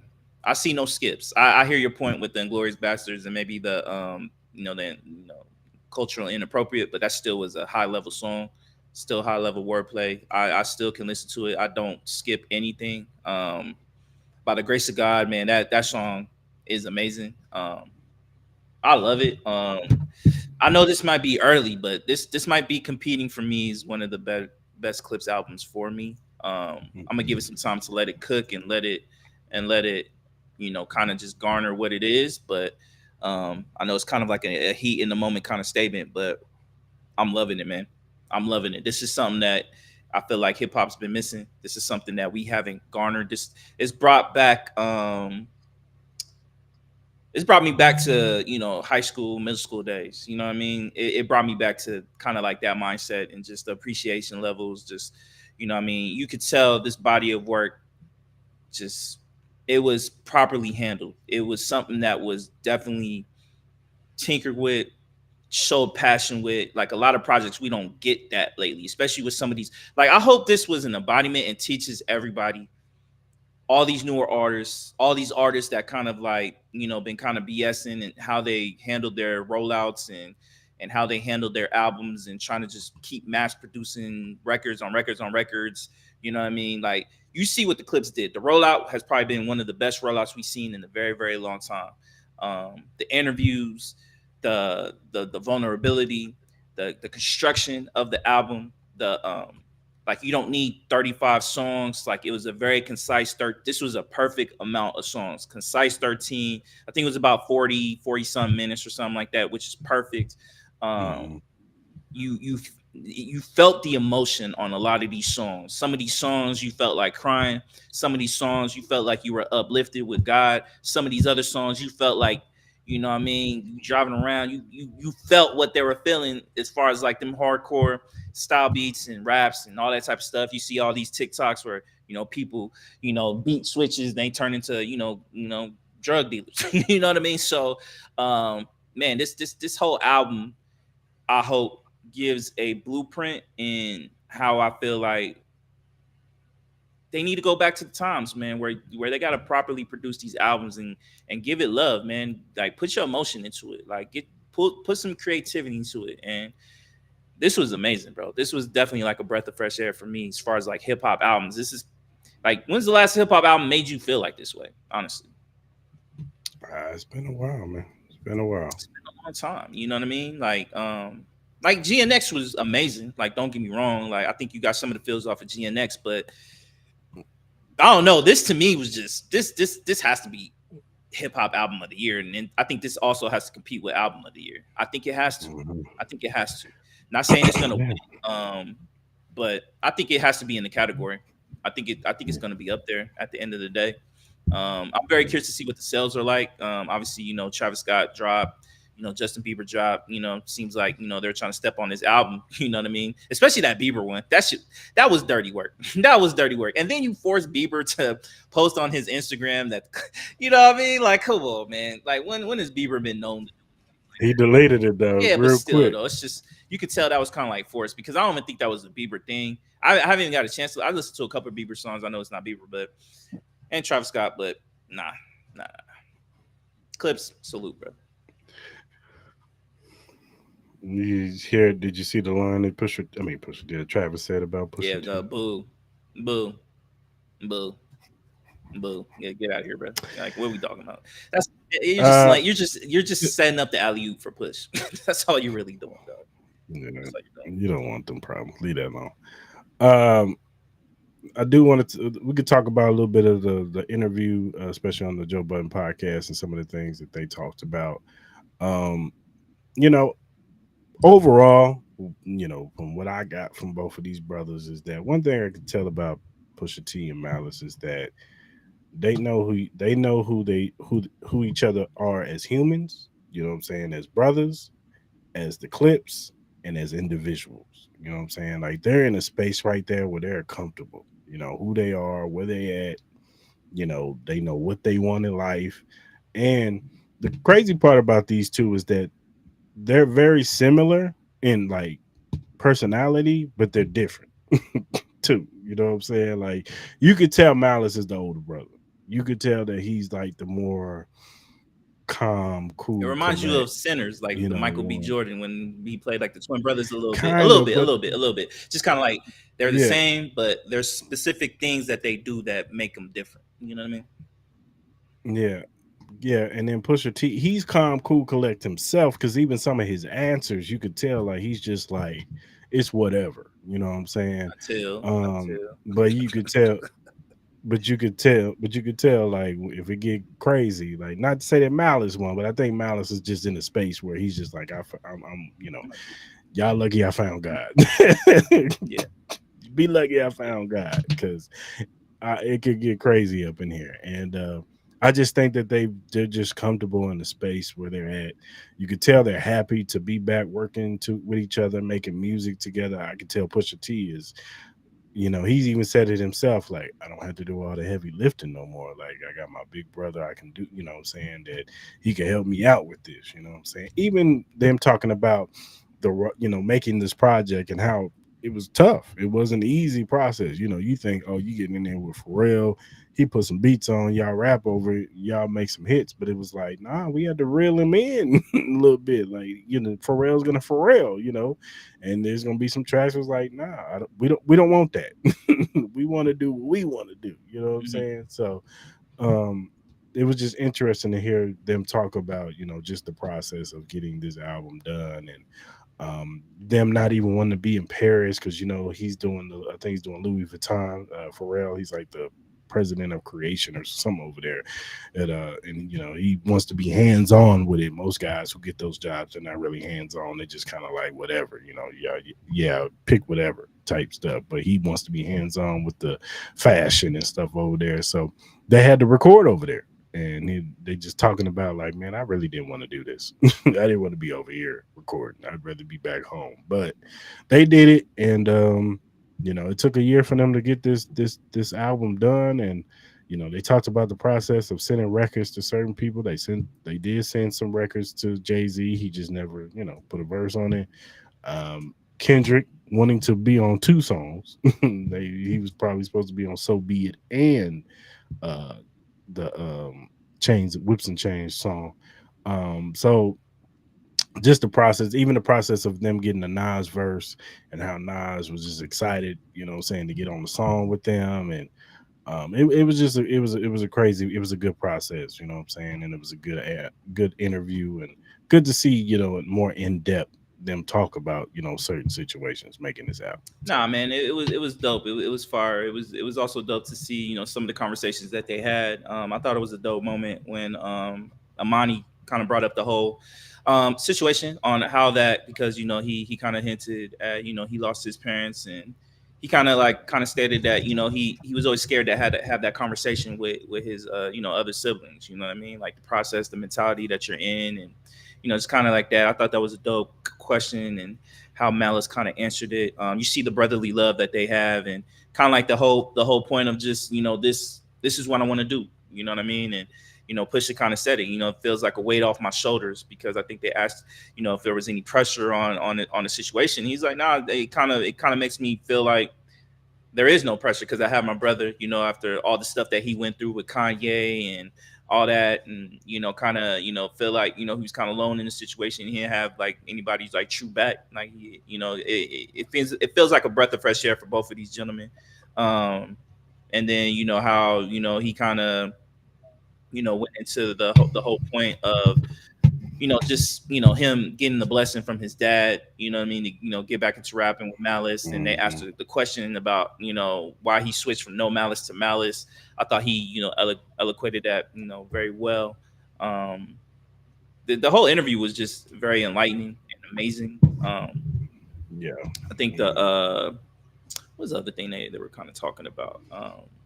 Joe was trying to be messy the whole time, trying to bring up the what did I miss, and what I mean, and all that type of stuff. And then they had a good conversation about the whole Travis Scott situation, and him coming in and interrupting their session. And Push was kind of just saying like, yo, man, like I ain't no hater, what I mean? Like I know what it is. That's P's guys, so I'm not gonna really step on his toes. And then Budden was like, in his mindset, he's like, I've been, with all the different scenarios and situations I've been, it could have been like a PTSD moment for me. So I would have went to my man P and be like, yo, no, get this dude out of here. But he's like, I ain't gonna be no hater. You know what I'm saying? I think that's just the situation. And I think that just kind of shows where just the mentality where Push is, because I think his brother Malice just calms him down in a sense. You know what I mean? Because I think when he wasn't around him, I think he was probably a little bit more on edge. And I think he was more ready to, be in these battles or say slick stuff or go kind of reckless. I think with his brother there, you could just kind of tell he's at peace. Like whatever happens. Like Malice did hint though. I know somebody asked him that if there was ever a beef, would he get involved? And Malice said, yeah, I would get involved. So I think, and I agree with Ice. I think that's a long day. I think it's a long day because, as I said, I think it's a conversation that needs to be had where Malice places this group, like this Clipse group. Where do they place in history coming off this album? And we sense this is going to be one of the all-time greats. Like obviously it's only been a couple days, but we got to let things marinate. But I think this is going to be an everlasting tape that I think is it lives out well throughout history. You know what I mean? I think a lot of their past albums, I think they are sustained and they still sound great. They still sound relevant. They still sound present. Even if they were made 10, 15 years ago, you know what I mean? So, look, man, and then obviously they also said they're cooking on a lot of stuff, because I think they asked, like, I think Joe even asked, like, is this gonna be the last time we see you guys for like a couple years? And it sounds like no, you know what I mean? It sounds like it sounds like they got more stuff that's gonna be coming. Obviously, they got the tour, which I was already gonna go regardless, but I'm definitely going to this tour because like Clipse have been one of my favorite rap groups of all time. Me personally, being born in Virginia, Hampton, Virginia, I took a special pride into them, and I'm a special fandom with them. And I definitely, that's probably one of my more dream concerts I want to go to that I've never got a chance to do. And I definitely got to go to that one. So shout out to them. Shout out to, an amazing rollout. Shout out to them to their tour coming up, man. This was perfection in as far as rollout, interviews, album, and I'm sure that tour is going to be top notch. So I'm very excited to see what they do in the future. And then you never know, maybe we get I know they asked Malice if he would ever do a solo. I know he kind of stated that that's not his premise. His premise is to do stuff with Push, but that might be something to look at. I mean, maybe they still do the Clipse thing and then maybe do solos as well. So shout out to them, man. Shout out to the Clipse, man, for sure. Yeah, for sure. All right, man, we're gonna do a quick commercial break and we will be back. Introduce yourself to Magnet, the ultimate sports drink. Are you ready to take your performance to the next level? Do you want a sports drink that eliminates the muscle cramps and fatigue when working out or training? Meet Magnet, the sports drink designed for athletes who refuse to settle for mediocrity. It's power-packed electrolytes and rehydrates and restores balance with their scientifically formulated blend with magnesium that fights fatigue and boosts endurance. It has natural ingredients made with real fruit extracts and no artificial colors or flavors because your body deserves the best. It has delicious flavors like mixed fruit and watermelon that keep you revitalized and ready for action. It will boost your performance with essential vitamins and minerals. Magnet fuels your workouts, helping you crush your goals. Join the Magnet movement whether you're training, competing, or simply staying active. Magnet is your go-to refreshment for peak performance. You can order it now on our direct link at drinkmagnet.com. Also, use promo code Cris Mal to get $5 off your purchase. So don't wait. Again, that promo code is Cris Mal to get $5 off your purchase. Get Magnet, push your limits, fuel your passion.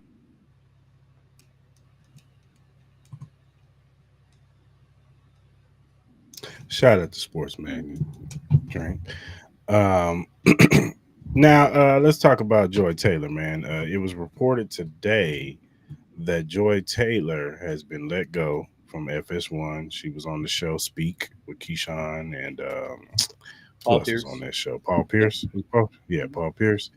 She has been let go from there, but they also announced that 2 of their morning shows have also been canceled. With Speak, Speak has been canceled. Breakfast Ball has been canceled, and the facility faculty has been canceled. So those three shows will no longer be on the FS1. Of course, Colin Cowherd and First Thing First will still remain because they're probably their most, highly rated shows on there. We I don't, we've heard about I don't know if it's the lawsuit from Joy Taylor. I don't know if it's other things considering with Joy Taylor. But I don't think this should be coming as a surprise. You know what I'm saying? Like, I'm not too much surprised about them letting her go. I just, I think that, this has kind of been simmering for a minute. But I think Joy Taylor would be fine. I wouldn't be surprised if Stephen A. Smith reach out to Joy Taylor and give I some. was just about to say so. that. I wouldn't be surprised if Stephen A. Smith snatches her up and puts her on puts her on ESPN. Maybe even replaces. I don't know the situation with Shannon Sharp, but maybe she replaces Shannon Sharp. You know who they need to replace. You know who they need to replace. Bullpen. Who? Molly. Get Molly off. Send her back to the NFL. They're not getting rid of Molly. Send her back to the NFL. They're not getting rid of Molly. Joy Taylor would be They're not getting rid of Molly, bro. We all know this. And that's no They're not getting rid of Molly. No, that's no disrespect. Molly is she is solidified because Stephen A. Smith. I think Joy Taylor to ESPN. I think that's a no brainer. I think with everything that's going on, I think Joy Taylor has a great voice. I think Joy Taylor has some great opinions that I think should be on the network. Obviously, maybe the lawsuit had a little bit to do with the situation. I know the main thing that they said was just the ratings, and we could have told you that Paul Pierce and that situation was never good. The Carlton guy, no one wanted him. No one wants to hear him on the screen. And Emmanuel Ocho, we're good. we're good. We're good. Acho and LaShawn yeah, we're good on those. Acho and LaShawn McCoy. I don't understand the ideas and how they thought that was going to be a great idea. I didn't see that. I think Joy Taylor would just been better off having her own show or something like that. Kind of like maybe like a not even an undisputed, but just something in her own avenue. I thought she would have done great at. Because I think she has a great following, you know what I mean? Obviously, she's always going to get haters because she's a female and stuff like that, and obviously the whole situation that happened with the lawsuit. But I think Joy Taylor is definitely going to bounce on her feet. I said I wouldn't be surprised if she got an ESPN gig. Obviously, she probably can do some stuff on her own. It was quite interesting that that whole Taylor Rooks and Joy Taylor. I thought that podcast would actually do really well, but that got pulled really quick. I don't know if the relationship between them kind of soured or anything like that. Obviously, you don't really see them hanging out. I think Taylor Rook pulled away after the loss. Probably that's probably what happened, and we all know what happens. Maybe it was something where she came to Joy and was like, "Look, I have to kind of do this because I'm trying to get she got signed on I think to Amazon for the basketball and all that stuff like that. She already doing Amazon for the NFL. I'm sure she has other things lined up. She's probably like, let me." Like you, my girl, but I still gotta get paid. So, and maybe it's a mutual understanding where they're still homegirls, but they don't get seen too much, and maybe eventually they might get back to the podcasting. But yeah, I expect Joy Taylor to bounce back. I'll be very curious to see how long it takes for her to get a job. I would assume there's not really going on this summer, so I would assume maybe we might hear something by August, maybe September, maybe with a situation, maybe a rumor where she might be getting close to sign somewhere. I think ESPN will be a great move. I think ESPN has been clamoring for kind of superstar talent in a sense. It seems like they're kind of finding that balance to have young up and coming talent with like bona fide superstars. Like you saw that trying to do it with Shannon Sharp. And obviously everything kind of happened. Mhm. So I think Joy Taylor would be a great voice for First Take. I think she would be amazing. You have her with Stephen A. Smith. I think those could do numbers. I think that would be amazing. I think it would be a breath of fresh air too, with some of the talent that already gets put on there. I think with I like the addition. Sometimes they have Peter Rosenberg on there. I actually kind of like that. It's a breath of fresh air. You know what I mean? And Joy Taylor being part of all the other programs too. Um, and then they're gearing up for their Super Bowl run because when does ESPN get the Super Bowl in 2028? They get it soon, right? Something Yeah. like that. So yeah. Yeah. So we'll see, man. Shout out to Joy. Should be all right. Should be good. She fine as hell Yeah, still. she'll be fine. She'll be fine now. She's still fine. But she's still fine, boy. I do not care what the rumors say, girl. I would put a ring on it. I would. I'll ring it up. I would, brother. You're Joy. If you ever see this, yo, I love you, girl. I love you, girl. Just know, No shame. if I ever become big, you're the first one No I'm going after, dog. Just No letting you shame. know. Just letting you know. His brother has no shame. Hey, man, I appreciate when it's due, man. She deserves that for sure. All right, man. So we had this conversation off camera, and so we felt like we could bring this to the show. So Yeah. we want to name how many Hall of Famers we can name on each team currently. So I split it up. We're gonna do AFC today. We'll do NFC on Wednesday. Okay. So we'll start it off and go with the AFC North. So with the Bengals, I got Chase, Burrow, Hendrickson.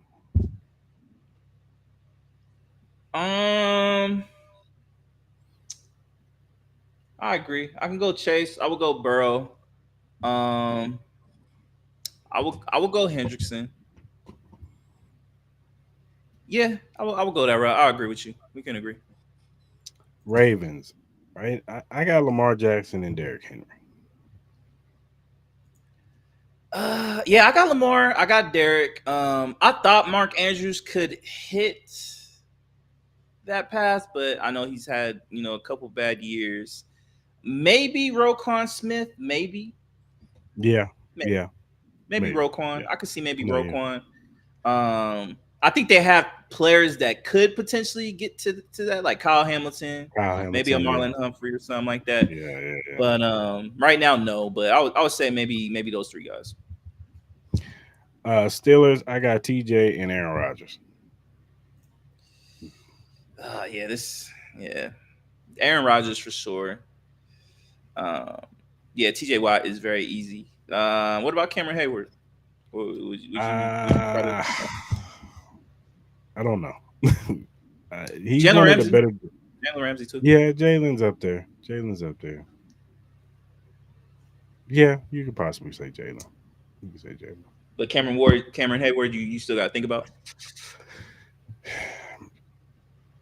I think he's been one of the better defensive tackles, but he's never been the big sack guy. Mm-hmm. You know what I'm saying? Like we've never looked at Hayward as like a Chris Jones or Aaron Donald. That's true. Like he's a disruptor. Don't get it twisted. I don't think he could do it on his own. Like he needs TJ Watt. This is what I'm saying. Yeah. Whereas those dudes, no, go ahead. I'm sorry. those dudes, I'm saying those dudes, they don't need a TJ Watt on there to produce. So, what about Darius Slay? You know what? Yeah, Darius he's not a first ballot, but you think he can eventually get in there? Yeah, I think he can get in there.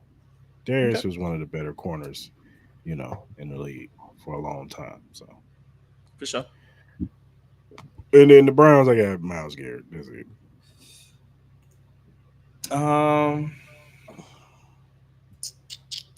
Myles Garrett is definitely a guarantee. I think Denzel Ward, he can have a chance, but he has to be a little bit more. He has to be more consistent. Grant Delpit, I know he's had some injury problems and stuff like that. I could see some players that have the opportunity, kind of, if they play well enough, they can work themselves into it. But right now, currently, as stated, just Myles Garrett. What about Joe Flacco? He won his little Super Bowl. You think No. he? Next. Hey man, I just threw out there for context. You know what I mean? No. All right, let's go to the AFC East. The Jets. I got Sauce Gardner, possibly, and Quentin Williams. Sauce Gardner. Maybe Garrett Wilson. I think Garrett Wilson. I just think he had. I think that Aaron Rodgers experiment kind of hurt him a little bit. I think even Breece Hall to a degree. Breece Hall had the injury problems as well, but I would say for sure. I think Quentin Williams can be. Sauce Gardner, I could see. Is anybody on that O line you think that has a shot? Hell no. No. All right. That O line is terrible. All right. I was just All right, Buffalo. Josh Allen. That's it. Yeah, Josh Allen for sure. You gonna put Joey Bosa on there? Nah, hell no. No way. What about Matt Milano? You think he has a shot? No, he stays injured every year. That's true. What's the left tackle's name? Always talking. Deion Dawkins. Possibly. He has a possibility. I think Deion Dawkins is pretty good. He's one of the better left tackles in the league, but he talked too much for me. Yeah, I think he has a shot. But right now, guaranteed, just Josh Allen. Yeah, just Josh Allen.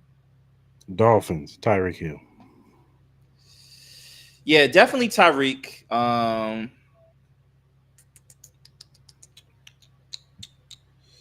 don't see anybody on their O line that could. Their best O lineman quit. He retired. I'm sick it is. Bradley Chubb before the injury, I think obviously he needs more years, but I thought his talent wise he could potentially be. But with that injury, I think it's pretty tough. Minka Fitzpatrick, maybe, if he can stay. He's one of the better free safeties in the league. So yeah, he's a maybe, but guaranteed, yeah, just Tyreek Hill for sure. Just Tyreek Hill. New England 0. I gotta look at this depth chart. Let me see what this depth chart looking like.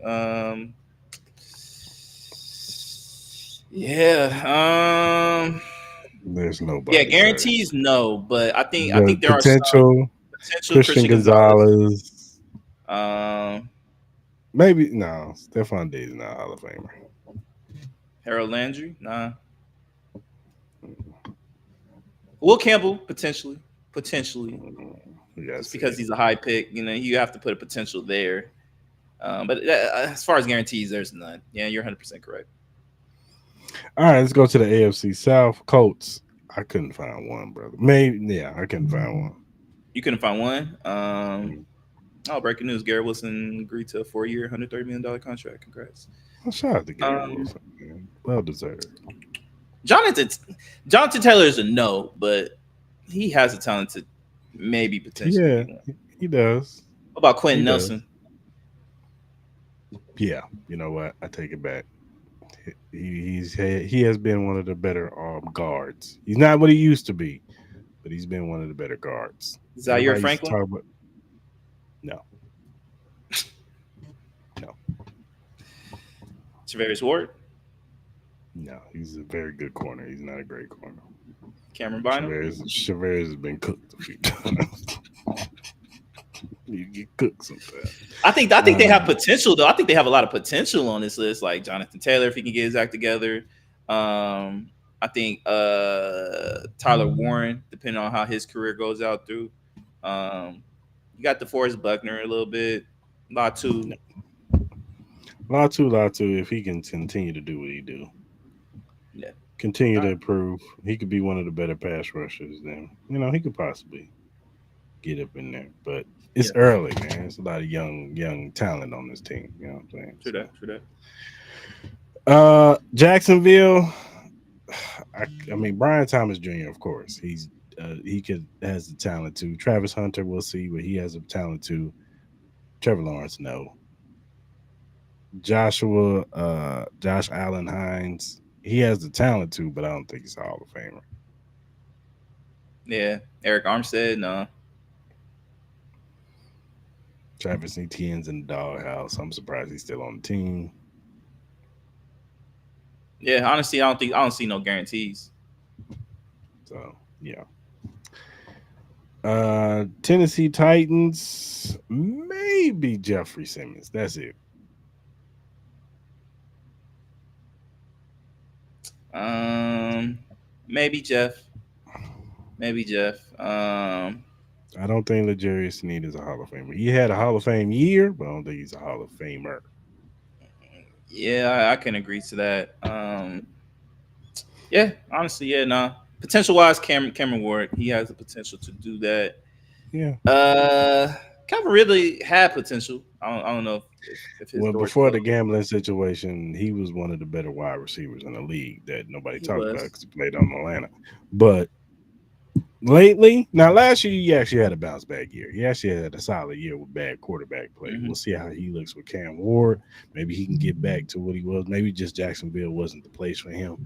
Um, but he did. I think he had a little bit over 1,000 yards last season. So we'll see how he looks with a quarterback that can really get him the ball. Maybe he'll have a bounce back season. But I don't know if he's Hall of Fame. Like, he's gonna have to swing like 3 more years of like over 12 to 1,300 yards, Yeah. 7, 8, 9 touchdowns. So Michelle? Texans.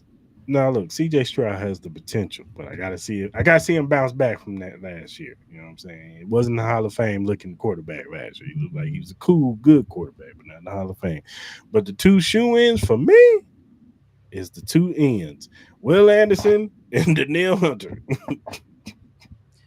Nah, yeah, I think Derek I Stingley think has a potential too.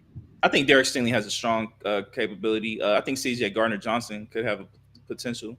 He a Um, bum. oh my God, he's He a put, bum. he, all right, he all right. That's I why he think can't even that's why he can't even stay on a team. yeah, maybe. I think Nico has a great chance Nico to be a Collins, Hall of yeah. Famer. You're right. You're right. Um, yeah, but yeah. What about Al Shahir? No, yeah, no, yeah, no. He's a very good linebacker. Cam Robinson? No. He's a very good tackle.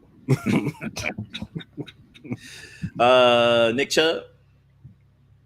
At one time, yes, Nick Chubb could have been Hall of Famer.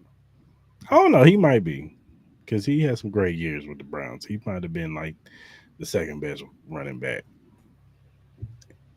in the league behind maybe Christian McCaffrey. And then at one time, Derrick Henry was the best. So Nick has always been like 2 or 3 on that list because Nick I'll was just a say baller. no. I agree. I'll say this though. This clearly shows that the Houston Texans have the deepest roster in this division. Though they have a lot of potentials on this roster. A lot of They do. potentials. Nick Chubb can get back to being Nick Chubb or even slightly, and him and Joe Mixon be a 1-2 punch, then they cooking with grease over there. No, yeah. If your O line can stand up right and your That wide too. receivers don't get hurt, I think the Texans should be able to win this division. All right, then let's go to our division, AFC West. The Chargers, I'd say Khalil Mack, possibly Joe Alt, possibly Rashawn Slater.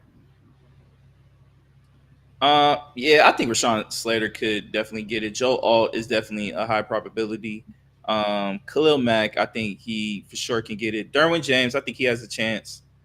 Um, if Lad McConkey still plays like this consistently, and he has like a nice 8-year run, I think he has a great chance because he can easily have a lot of catches and yards and some TDs. So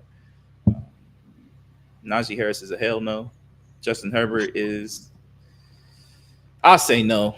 I don't think he has the talent to be a Hall of Fame quarterback, but I just don't. I don't think he'll get to that point. I think he'll be like kind of like that. I think he'll be like a hot. I could see him being like a hot topic when his time comes, where a lot of people will have a conversation. Should he be in? Should he be not? Like I could see him having like numbers, but maybe not the wins, maybe not the Super Bowl rings and stuff like that. I think he could be a controversial Hall of Fame talking point. Yeah. Chiefs, Patrick Mahomes, Travis Kelce, CJ, and Creed. That's who I got. I see nobody on this one. I'm just messing. Patrick Mahomes is a shoo-in, first ballot. Travis Kelce, first ballot. Chris Jones, first ballot. Trick McDuffie has a chance.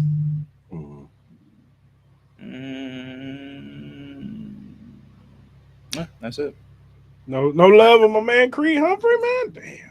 Oh yeah, no, Creed, yeah, for sure. Did I skip Creed? Oh yeah, my bad. Yeah, no, Creed. Yeah, Creed has a great shot. My bad, Creed. Rasheed Rice had a chance too. We'll see what's up with him. If he can put together these next, right? If he can like do some great 4 or 5 year run. Yeah, if he can have some good 4 or 5 year run, then we can have that conversation. Yeah, for sure. Stay out of trouble too. Broncos, Pat Surtain. That's all I got.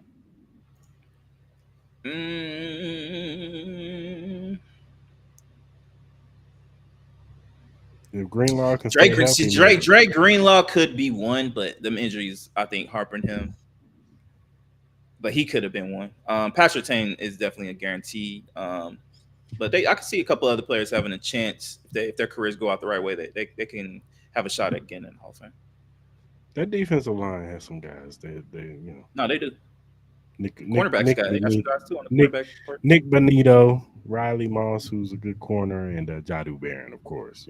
Yeah, for sure. Yeah. And then the Raiders, nobody knows playing. Max Crosby.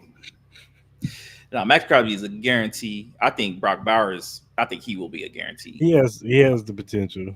He has the potential, but if he stays healthy, I think he's guaranteed. I think Jackson Powers Johnson. I think more people get to know him. That's your safety, right? I mean, your center, right? No, he's our center. Yeah, he's nice. I think he has a chance. Obviously, he has to play, but I think Cole Miller has a small chance. I think he has maybe potential. And then obviously Ashton, we got to see how his career goes. Yeah, but he has the capabilities of being a Hall of Famer. Yeah. Actually, when we look at our roster, we ain't bad. Christian Wilkins, he could have had a chance, but that foot injuries kind of hurt him a little bit. Yeah, I know. I think AJ Cole gets in as a punter, and Daniel Carlson could get in as a kicker. Carlson, for sure. Who was the last punter that got in? Who's the last punter that got in? I don't know. Is there a punter? I know our punter is probably going to get in. Who? Colquitt. Dustin Colquitt. I still don't understand how my man didn't get a job. Like, what's my man's name? Black punter. Oh, Marquise. What's his name? Marquise Colston. Is that his name? Okay, I forgot. It's Marquise son. He was nice. I don't know why he didn't. I don't know why he can't. They didn't like him dancing and shit. You a punter. You're trying to show us up, man. Oh, woe is me. Oh, humbug. Man, get out of here, bro. Come on, man. Let's make NFL fun again. Oh, these sour trouts. All right. Yeah. All right. That does it for the AFC. For sure. All right. Let me go ahead and recap real quick. I'm going to try to run through this because it was a big ass weekend for wrestling. I'm just going to go through the highlights of the shows. I ain't even going to go crazy. It's way too much. So of course in the afternoon they had AEW had their biggest pay-per-view All In. The big matches, Toni Storm, Mercedes Moné. If you don't know who Mercedes is, she was Sasha Banks over at WWE. Mercedes has the TBS champion, and Toni is the women's world champion.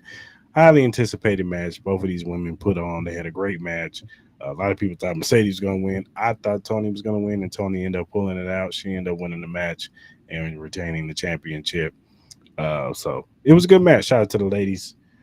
They also had a Casino Royale, Battle Royale, men and women MJF ended up winning the men's side, so he's going to get a chance to get a title shot against the AEW World Champion Athena. Shout out to my girl Athena, putting on for the sisters. They finally highlighting her because she's been stuck on ROH for so long. She's still the ROH champion. She's been ROH champion for 2 years. Shout out to her though, but she's gonna get a chance to face Tony Storm for AEW Women's World Champion. So that should be a good little show. Young Bucks end up losing to Will Ospreay and Swerve Strickland. Their stipulation was that the Young Bucks, if they would lose their EVP titles, and they end up losing. So Swerve and Will Ospreay will still be able to get world title shots, because they had that on the line that if they lost, they would lose it for a whole year. Unfortunately, some unfortunate news. My prayers goes out to Adam Cole. My man suffered an injury like the week before All In. He had already been dealing with concussion situations, and it took him a while to get back. We end up hitting his head again, and he ended up having some issues with his health.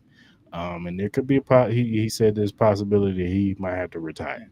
So shout out to Adam Cole, man. That sucks, man, because dude is talented. He's one of the better, not just wrestlers, just characters. My man could talk on the mic. He could do it all. And he's a fan favorite. He was a fan favorite in NXT when he was still over there. So it just sucks, man, to see talented guys and they gotta possibly lose their careers, something that they love to do because it's injuries and that my prayers out to him, and hopefully he can come back, but if he can't, then I understand that too. So because health is the main thing. Shout out to Dustin Rhodes. No, you knew him as Gold Dust. That's Cody Rhodes' big brother. He ended up winning the TNT champion. So shout out to him. He's been putting in work at AEW for a long time, so he ended up getting the win over there and getting the TNT champion. And then Okada versus Kenny Omega. That was a highly anticipated match. These dudes have been putting putting on matches in New Japan Wrestling for years, and now you get to see it on a bigger stage with a bigger platform in AEW, and they did not disappoint. Kenny Omega is one of the better wrestlers in the world. So was Okada. And Okada ended up winning. They were unifying the international belt and the Continental Championship. So Okada ended up unifying and winning, which was the right choice because now it just sets up for future, to end their trilogy. You know what I'm saying? Because now they're 2-2 going into the little matches or whatever. And then last but not least, we have the main event, Jon Moxley versus Hangman Page. Hangman has been on storyline to get the AEW championship. Jon Moxley won it a year ago. He put it in a briefcase, and we ain't seen it since then. It's just been sitting in the briefcase, and people have been clamoring to get Jon Moxley to drop this damn belt so we can finally get the belt back out and open. And this match had a lot of theatrics, people coming out, Young Bucks coming out. Bryan Danielson came out to avenge his loss, because they turned on him last year. Jon Moxley did. And he ended up retiring, but he came out and helped Hangman Page.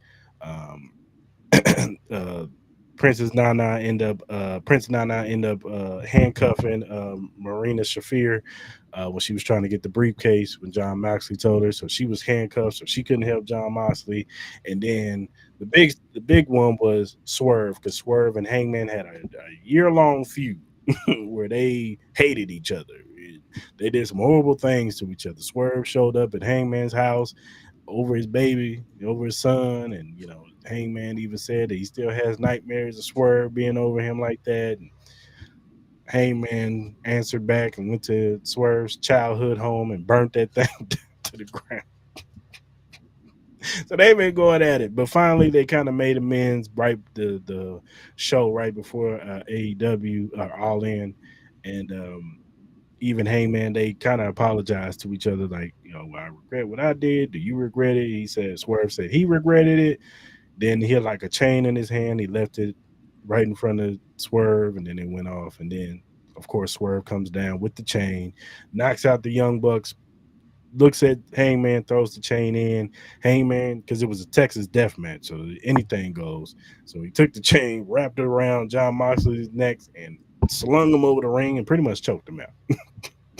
So you tapped out real quick, and Hangman is your he's your two-time AEW champion, and just good to see him get the belt. We'll see where it goes from here. I know MJF is going to be talking trash on Wednesday, saying that he wants his title shot and all that good stuff. So that should be a good. Their feud is long standing too, Hangman and MJF. So that should be good. So that was AEW. What else happened? NXT had their thing. Ethan Page ended up beating Ricky Saints for the NXT North American champion. Obi Femi beat Yoshiki for the NXT championship. Who else? So Ruka, she ended up beating Easy Dame. Javon Evans beat Jasper Troy. And Jordan Grace and Blake Monroe, they beat Fatal Influence. So shout out to that. That was a pretty good pay-per-view. Then you had Saturday night main event where the main was Goldberg's return. Randy Orton, he defeated Drew McIntyre. I think it was on SmackDown where Jelly Roll came out to help out Randy Orton, or one way or another, and Logan Paul's involved. So we look like we might be getting a tag match with Jelly Roll and Randy Orton versus Logan Paul and Drew McIntyre. I don't want to see that match, by the way, but whatever. I don't know how Jelly Roll just got involved in wrestling all of a sudden, but whatever. Got a WWE it up, huh? Solo Sikoa defeated Jimmy Uso. All the Usos came, or all the Tommy Tonga and what's your name came out. Tala Tonga came out, beat the hell out of Jimmy Uso, but then Jacob came out, helped out, and cleaned house pretty much. And it looks like they're probably gonna take this feud into SummerSlam, and then possibly take it into Survivor Series too. So another unfortunate thing happened. LA Knight versus Seth Rollins. Now we all know Seth Rollins is the Money in the Bank winner, and everybody's anticipating when he was going to cash in. Well, in a spot, he did like a little flip off the rope, then he did a backflip, and LA Knight dodged it. He ended up landing wrong. Looks like he tore his ACL. Seth Rollins, he kind of fell down. They kind of stopped the match, and you knew it was serious then when the team doctors and all that, or the doctors came in and all that stuff. They just had LA Knight hurry up, do his move, pin him real quick.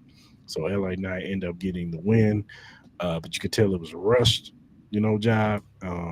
But it sucks for Seth Rollins because he was on his way up, and now he's faced with an injury, and he might be out for a while. What does that happen with the stores? They're gonna have to do some type of pivot. Maybe they go with Braun Breaker as the new leader of the crew now, or maybe Paul Heyman just runs it and has Braun Breaker and Bronson Reed, and maybe they add one more person. But we'll see. But prayers to Seth Rollins, man, for a speed recovery, man. He's one of the best wrestlers in the world, man. It just sucks to see that happen to him. So, and then of course you had the main event: Gunther versus Goldberg. Goldberg ended up losing. He choked him out. He got his spear off and his jackhammer. And even Goldberg's son got involved, which he's kind of big, man, buff dude. Yeah. I think he plays for Colorado. But he got involved and whatever. But Goldberg ended up losing. He had a speech at the end, which WWE's kind of messed up because they cut him off. Yeah, I think I saw that. They apologized later and put it on the little website and on the social medias, but in mid speech they cut him off to a commercial and all that stuff. It was kind of messed up. So, but yeah, that's how Saturday night went. But the event of the weekend was Evolution. The women put on this weekend, y'all. We had Becky Lynch versus Bayley versus Laura Valkyria for the IC champion, and these ladies did not disappoint. They went all out. They killed it. They did their thing. My girl Becky Lynch ended up winning. Bailey had put her move on Lara Valkyria, had the roll up pin, and then Becky did like this weird little like twist, like roll up pin on Yeah. Bailey, and ended up retaining her championship. So she ended up keeping her belt. So, and then we had the tag team gauntlet with Raquel and Roxanne. Roxanne is now the tag team champion with Raquel since Liv Morgan is out. She got hurt on Monday Night Raw a couple weeks ago. They went against the Kabuki Warriors, Charlotte Flair and Alexa Bliss, Sol Ruka and Zarya. They end up pinning Zarya and no, they end up pinning Sol Ruka and uh, Raquel and Roxanne ended up retaining the belts, which makes sense since Roxanne just became a tag team champion. You might as well keep them tag team champions. So that was good for them. Tiffany Stratton ended up beating Trish Stratus for the belt. We all saw that coming. It was a cool match, but it's probably one of the least you know matches on this, but it was still a good one. One of everybody's match that they was anticipating: Jade Cargill versus Naomi in a no holds bar match with Bianca Belair as the special guest referee. These girls put each other through the ringer. They tried to beat the hell out of each other. But Maul's favorite, Jade Hmm. Cargill, end up shining because, of course, we all saw that coming. She's the queen of the ring. She's got a title match coming at SummerSlam. She was not going to lose this match. But we all know Naomi is the Money in the Bank winner. So, but she ended up doing her move onto a table, smashing her face into the table. She ended up pinning. Bianca even raised her hand, and you could tell Jade, she kind of gave it a side eye because they haven't talked since the whole situation with Naomi revealing that she's the one that jumped Jade Cargill. Hmm. So she's still a little leery of Bianca, and we'll see where this goes from here. But yeah, then Stephanie Vancouver, she ended up winning the battle royale. She gets a title match at the Clash in Paris on August 31st. So she's gonna get a title match. It's gonna be interesting to see what title that she goes after. Does she maybe they send her to SmackDown and she goes after that belt, or maybe she goes for a mid card belt. Maybe she goes after the IC belt. You know what I'm saying, and beats Becky Lynch at Clash of Paris. So we'll see. But then the main event, Io Sky versus Rhea Ripley, and it didn't disappoint. These ladies were going at it for like good 20 minutes, back and forth, and then Naomi's music hit. She comes out, she cashes in the Money in the Bank.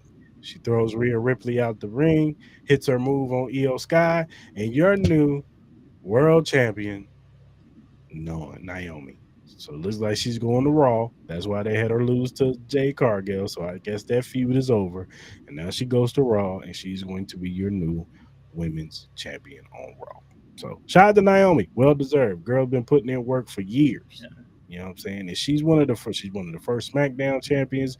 She's one of the first black women to have tag team champions and with two different people. And yeah, man, she been holding down. I'm so happy for her, and it's gonna be interesting to see what happens tonight because she been clowning all day. So For sure.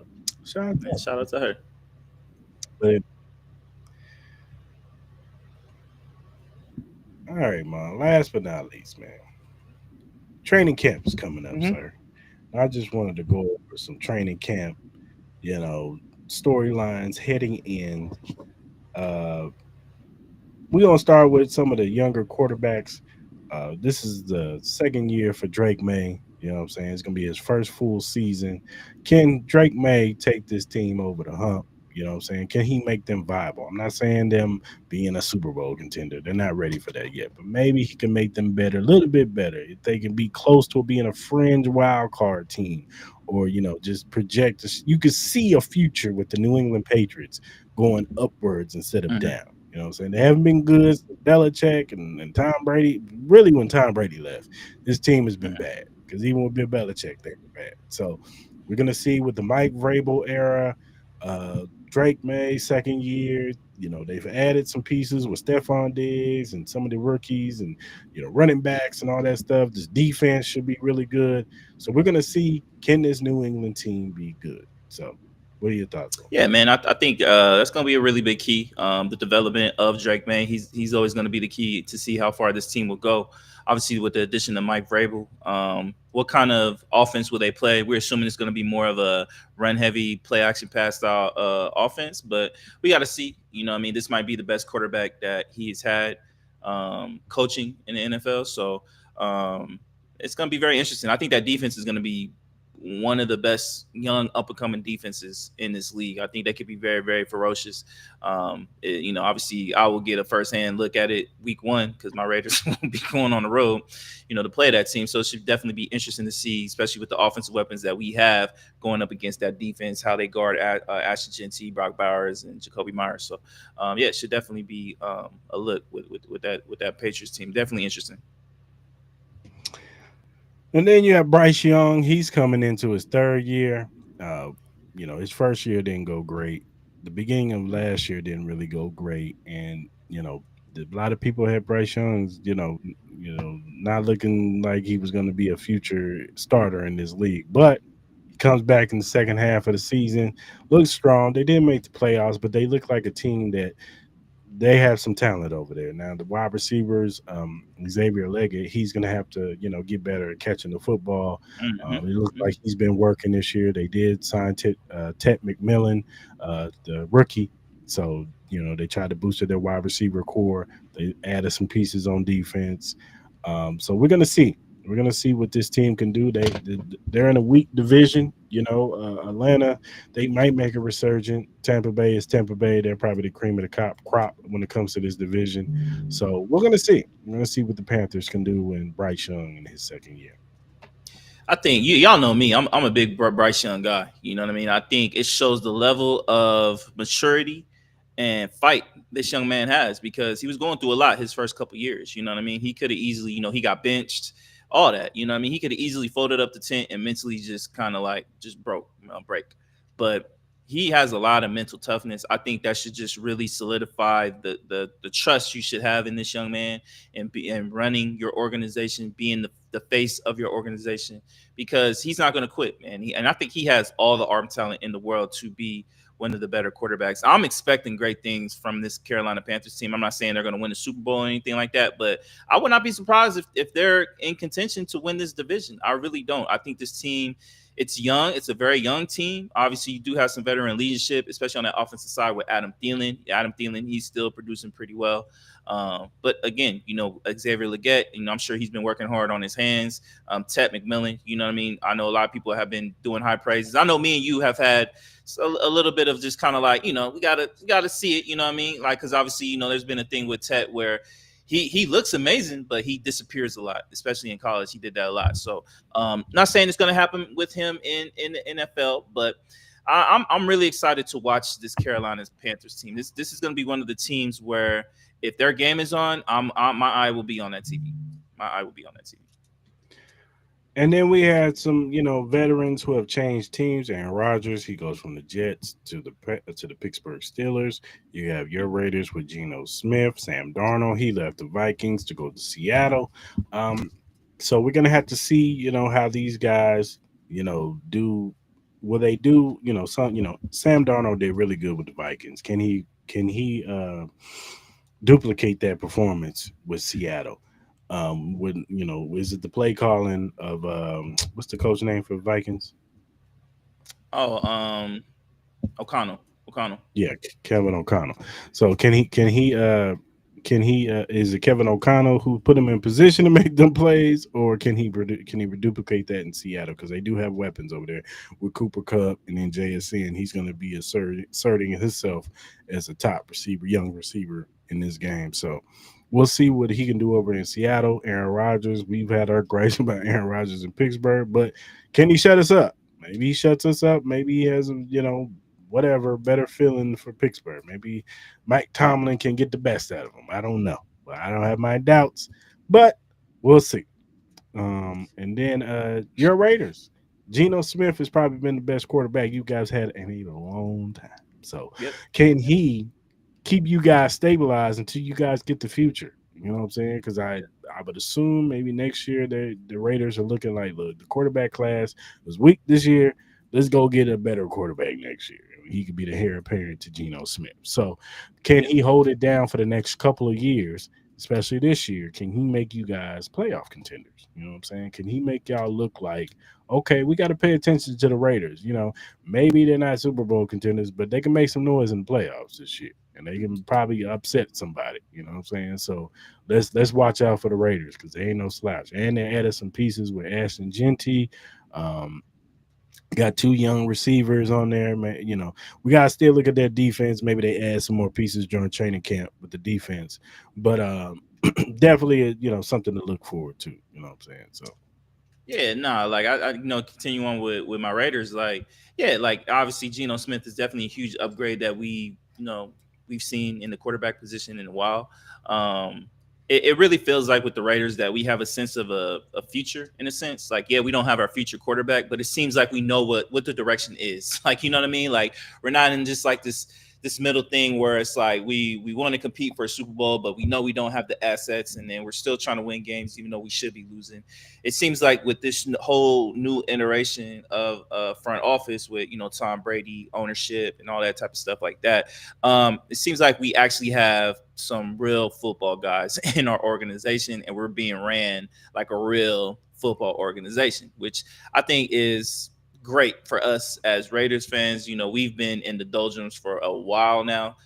So that puts a smile on our face. So we just want to see, positivity in our facility and on our team, get a couple breaks, and, maybe we can surprise some people this year and maybe contend for like maybe the last playoff spot. I'm not going to be here one of these like delusional Raider fans thinking we have a chance to win the Super Bowl. I still think we have some holes, especially on the cornerback position. I still think we need another receiver. I think we can still shore up some stuff on the O line and D line. We got to figure out the whole Christian Wilkins situation with his foot. Is he even going to be able to play this year? I think that should be caught the linebacker position. I know we signed some guys, but we still got some stuff we got to solidify. But at least I like the direction that we're going. Like, we have a quarterback who can be a stopgap until we find our future, and we can go on from there. And we all know Pete Carroll is going to build a true foundation within the Raiders, build a true culture. I like it. With Sam Darnold, obviously, it's going to be a very interesting call. I think everybody's going to be kind of highlighting Geno Smith's play and Sam Darnold's play because it's going to be like, did you make the right decision with the Seahawks? Seahawks, did you make the right decision? Vikings, did you make the right decision to go with JJ McCarthy? Like, you know what I mean? Like, it's a lot of questions. Like, it's a very bold move coming off the great season that the Vikings had with Sam Darnold to be able to be like, no, we're going to go with the young guy. Like, a lot of vets are going to look at that like, bro, we just came off a 12, almost 13 win season. Like, yeah, we didn't play good in the playoffs, but we still had a great year with this quarterback. For you to, go with this young guy, if we don't start off well, I'm going to be very curious to see how that team reacts to that. You know what I mean? Because let's just say the Vikings start off slow and the Seahawks start out pretty good. You know what I mean? There's going to be a lot of conversations with the decisions that they made. So a lot of people think that maybe JJ McCarthy maybe needed to sit one more year.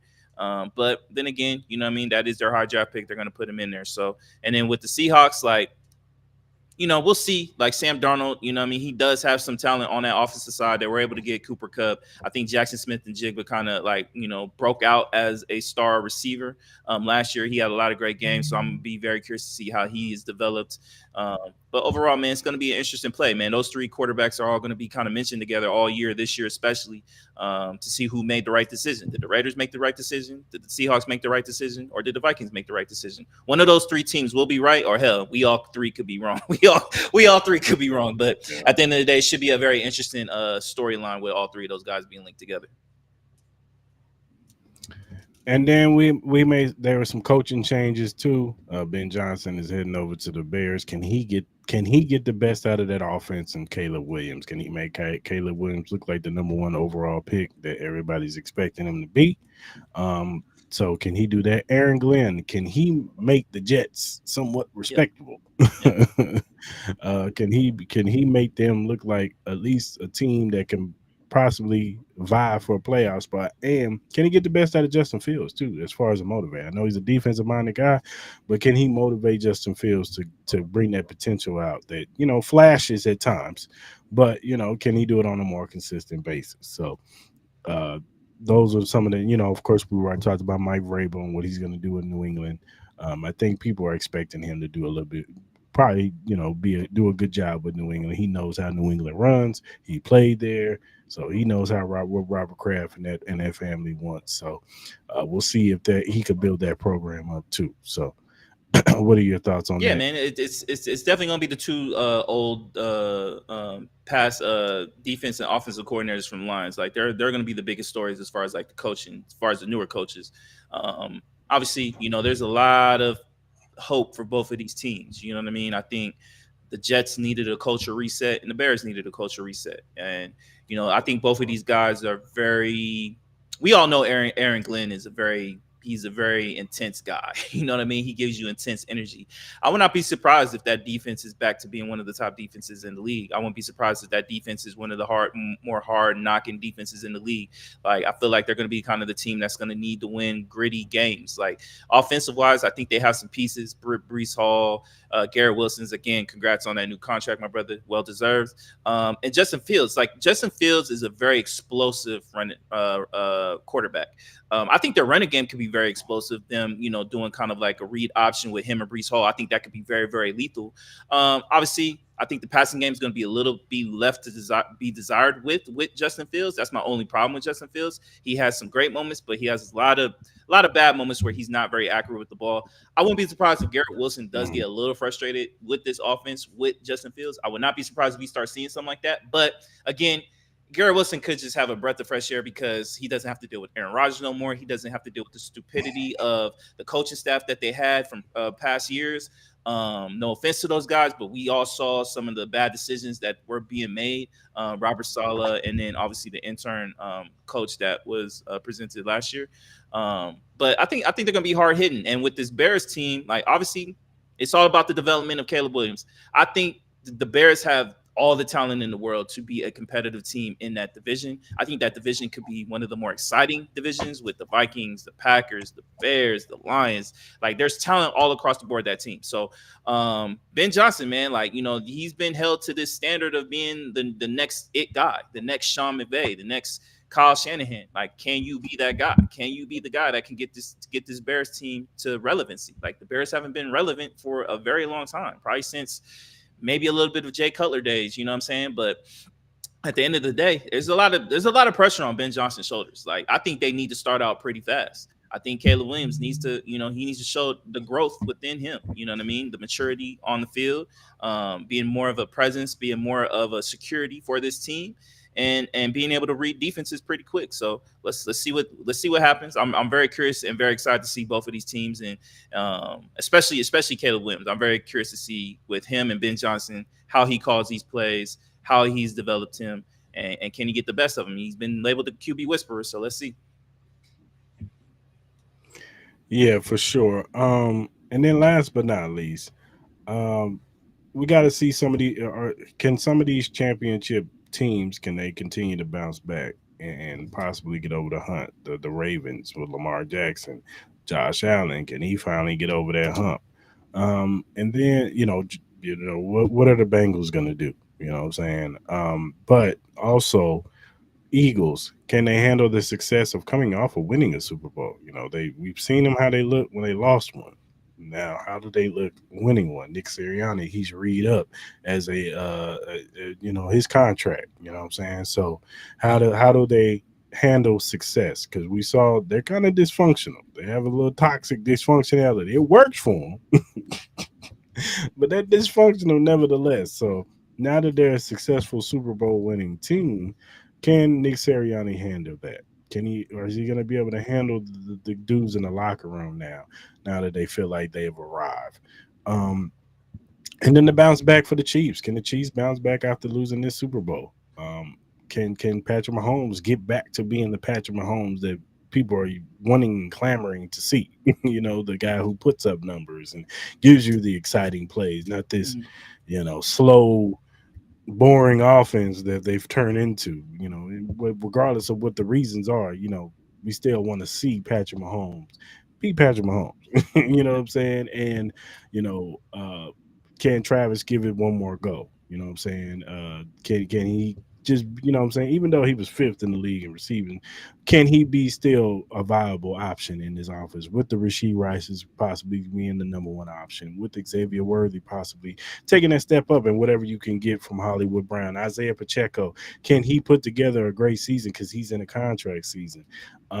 Trey Smith, is he going to sign? There's speculation that he's going to sign his contract, but are they going to get the deal done tomorrow? Because if they don't, it's going to be big problems now, because I don't expect them to sign him next year. If they don't get a deal done now, they're not going to sign him next year because their price is going to go up, and they're not going to go crazy for an offensive guard. You know what I'm saying? So there's some questions for a lot of those teams. Washington, can Washington handle the pressure of this team should be the team to beat in this division? You know what I'm saying? Can they take that next hump? You know what I'm saying? Can Jaden Daniels duplicate what he did as a rookie? You know what I'm saying? There's expectations. We saw with Houston, expectations, and we saw what happened. Will that happen with the Commanders? Especially, you talked about it earlier with the Terry McLaurin contract.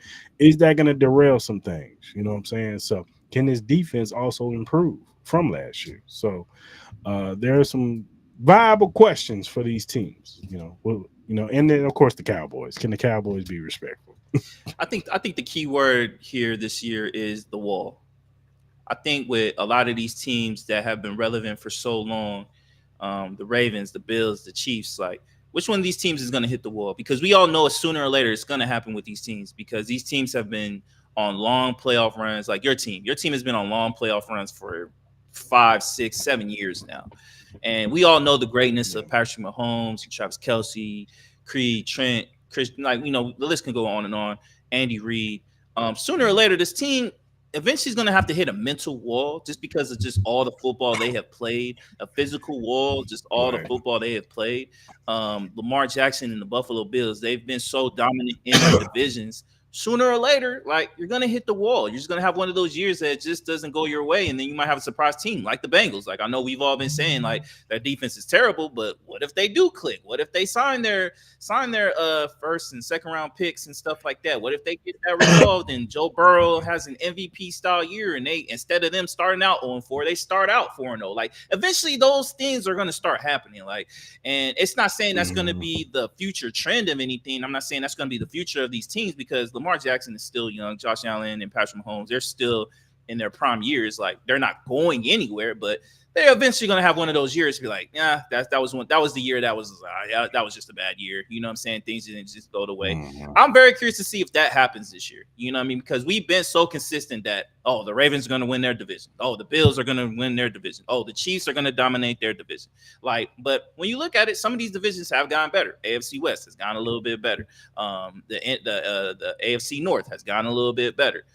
You know what I mean? The Bills in that situation, I know there's a lot of young teams. I know they're probably a little bit more safe in a sense. Just like I think a lot of people aren't really scared, like the Jets and the Dolphins and all them. We still assume that the Bills should dominate that team. But again, they're just a couple injuries away from they're going to have trouble. You know what I mean? Like, we've always talked about their cornerback situation is a little rough.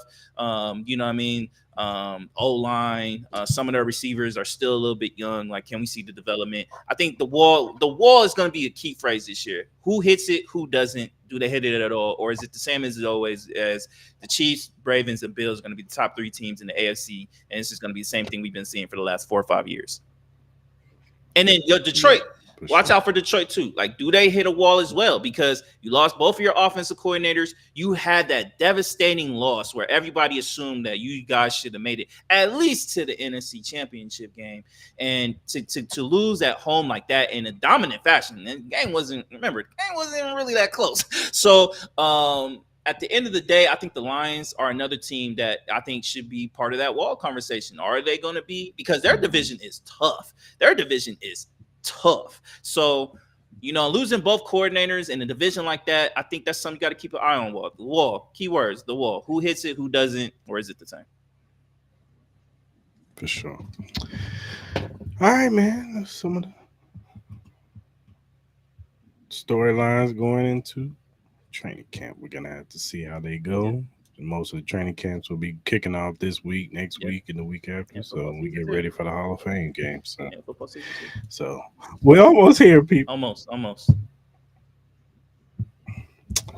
All right, play. You got anything else? Nah, man, I do want to shout out Creative. I seen them in the chat, on the TikTok chat, made a couple comments, a couple laughing emojis. So definitely want to shout anybody out who does participate in our lives, man. We want more of that. We want more interaction. We appreciate that. No matter what it is, matter if you want to be part of the conversation, you laughing at what we say, want to roll your eyes at what we say, whatever, man. We appreciate every interaction that we get, man. So I definitely want to shout them out. Yeah, for sure.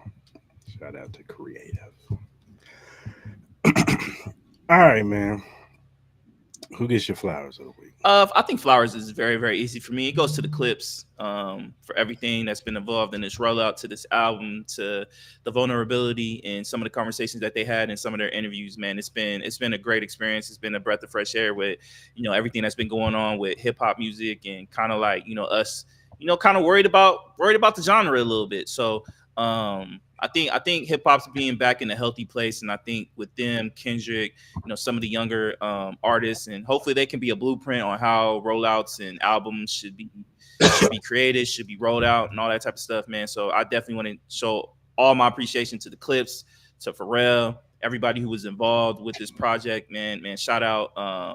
I also thought in the interview it was dope that Stevie Wonder and Lenny Kravitz were a part of this album. I thought that was amazing as well too. So I definitely want to give a shout out on the whole process with everything, man. Shout out to the Clipse. Yeah, for sure. I'm gonna give my flowers to Donovan Mitchell. Shout out to him, man. He just proposed to Coco Jones. Shout out to you, brother. You got money in the bank. You're on a very good team, and you got a beautiful one. Clay Thompson too. Shout out to you, my boy.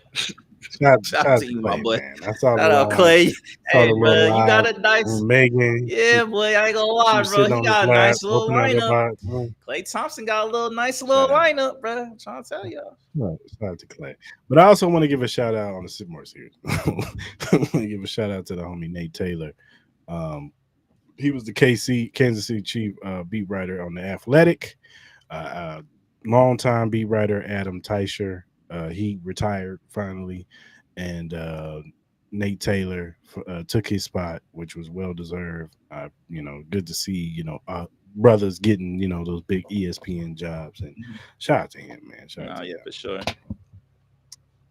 I don't have the clapping emoji. I mean the clapping sound bite, so I gotta get a new one. So. All right, man. Who gets your hell no? So I got three. I think both of us can have our honor. Both of us agree on this one. Robert Griffin. Robert Griffin. Bob, you get the hell no. Sure. Rob. Yeah, you get the biggest one of them all. Like, bro, we just need you to shut up, bro. We don't want to hear from you. We don't want anything you have to say at this point, bro, is null and void, bro. We do not care, bro. Like every kind of conversation you've been involved with Angel Reese and Caitlin Clark, bro, you've been an instigator to all that stuff, and we don't want to hear it anymore. So, yeah, like you get a hell no. My second one goes to EA with College Football 26, bro. I'm sorry, man. This game is terrible, bro. I had high expectations with this game, and it unfortunately it's just not living up to what 25 was. I think there's a lot of bugs, a lot of desyncing going on, receivers missing wide open catches, balls getting overthrown for no reason or getting thrown in the direction you didn't assume. O-line is still terrible. Defense, it seems like it's unplayable. You can't tackle. It feels slower than what it did last year.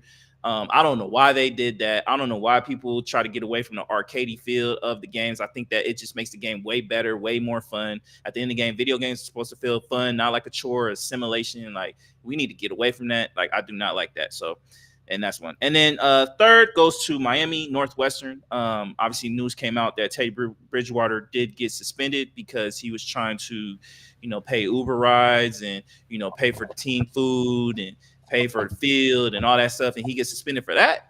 I'm like, that's idiotic, man. Like, at the end of the day, there should be some kind of program to help, if you're going to have a football squad, to help pay for all this stuff. Like, Teddy Bridgewater paying for all this out of his pocket, he shouldn't get suspended for that. He should be getting commended for that and a check written back for him, because like he didn't have to do all that. Like that just shows how much he cares about these young men and who he's coaching and how much he needs this program to succeed. So he can, number one, get these kids off the streets, stop doing dumb stuff, and better their lives and better the future of their lives and put them in better positions so they can get college degrees or maybe a football scholarship, and maybe potentially one or two of them or maybe a couple of them could potentially live out their dreams and play in the NFL. But for you to suspend, that's the whole problem with American culture right now in sports. Everything is so backwards. Like, you really gonna suspend a man for putting out his own money to help support his own football team that the city should be able to pay for, that the high school should be able to pay for? Like, what are we doing? We live in a country that seems like it has all the money in the world to just blow away on dumb stuff, but you can't afford to help pay for school products or help pay for a school field or for food or actual rides to give home to these students and these kids. The own college coach has to pay him out of the pocket every week for that, and you're going to suspend him for that? What kind of idiotic stuff is this, bro? It's crazy, bro. Shout out to Teddy Bridgewater, bro. You're a real one, bro, and hopefully that suspension gets reversed quick, because there is no reason, and I hope this makes national news. I hope it's on ESPN. I hope NFL Live talks about this. I hope get Ryan Clark on it. You know Ryan Clark will be on that quick. You know what I mean? So we need NFL players. We need the NFL to stand.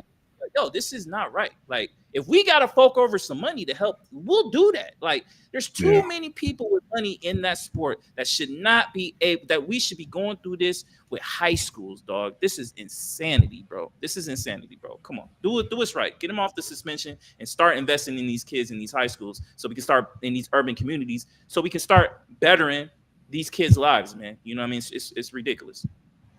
Yeah, I agree with everything you said, sir. All right, man. Another great show. Yes, sir. If you look at the screen, give me a chance. If you look at the screen, you see the QR code for the WWE shop. Scan that. You can get all your latest merch from all the WWE superstars: Rhea Ripley, Io Sky, Naomi, Bianca Belair, Jade Cargill, Roman Reigns, LA Knight, Seth Rollins, Braun Breaker, all your WWE superstars. Go ahead and go scan that QR code and go get your merch from our shop.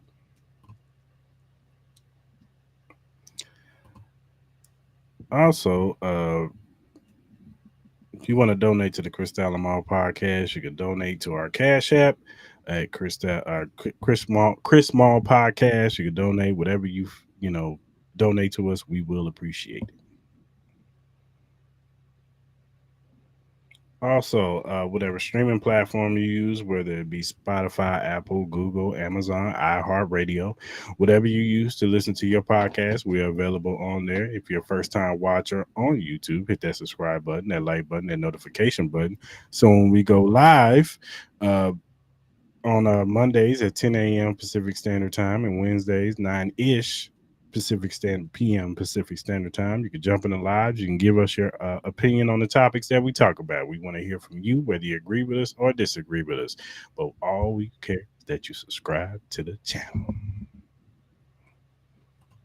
And whatever social media platform you use, whether it be X, Instagram, TikTok, Threads, Twitch, Facebook, any social media property that we are on, you can follow us at Cristal and Mal.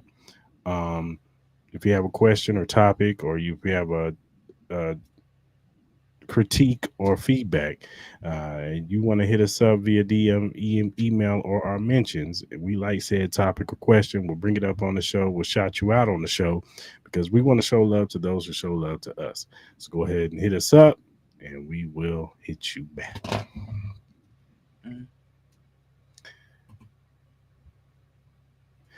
All right, good people. Until Wednesday, I hope you guys have a good rest of your days. Monday and Tuesday, we will be back 9-ish p.m. sharp to give y'all some new topics. We're going to talk about the NFC Hall of Famers, and probably sure we'll have some other stuff to talk about. So until Wednesday, we out.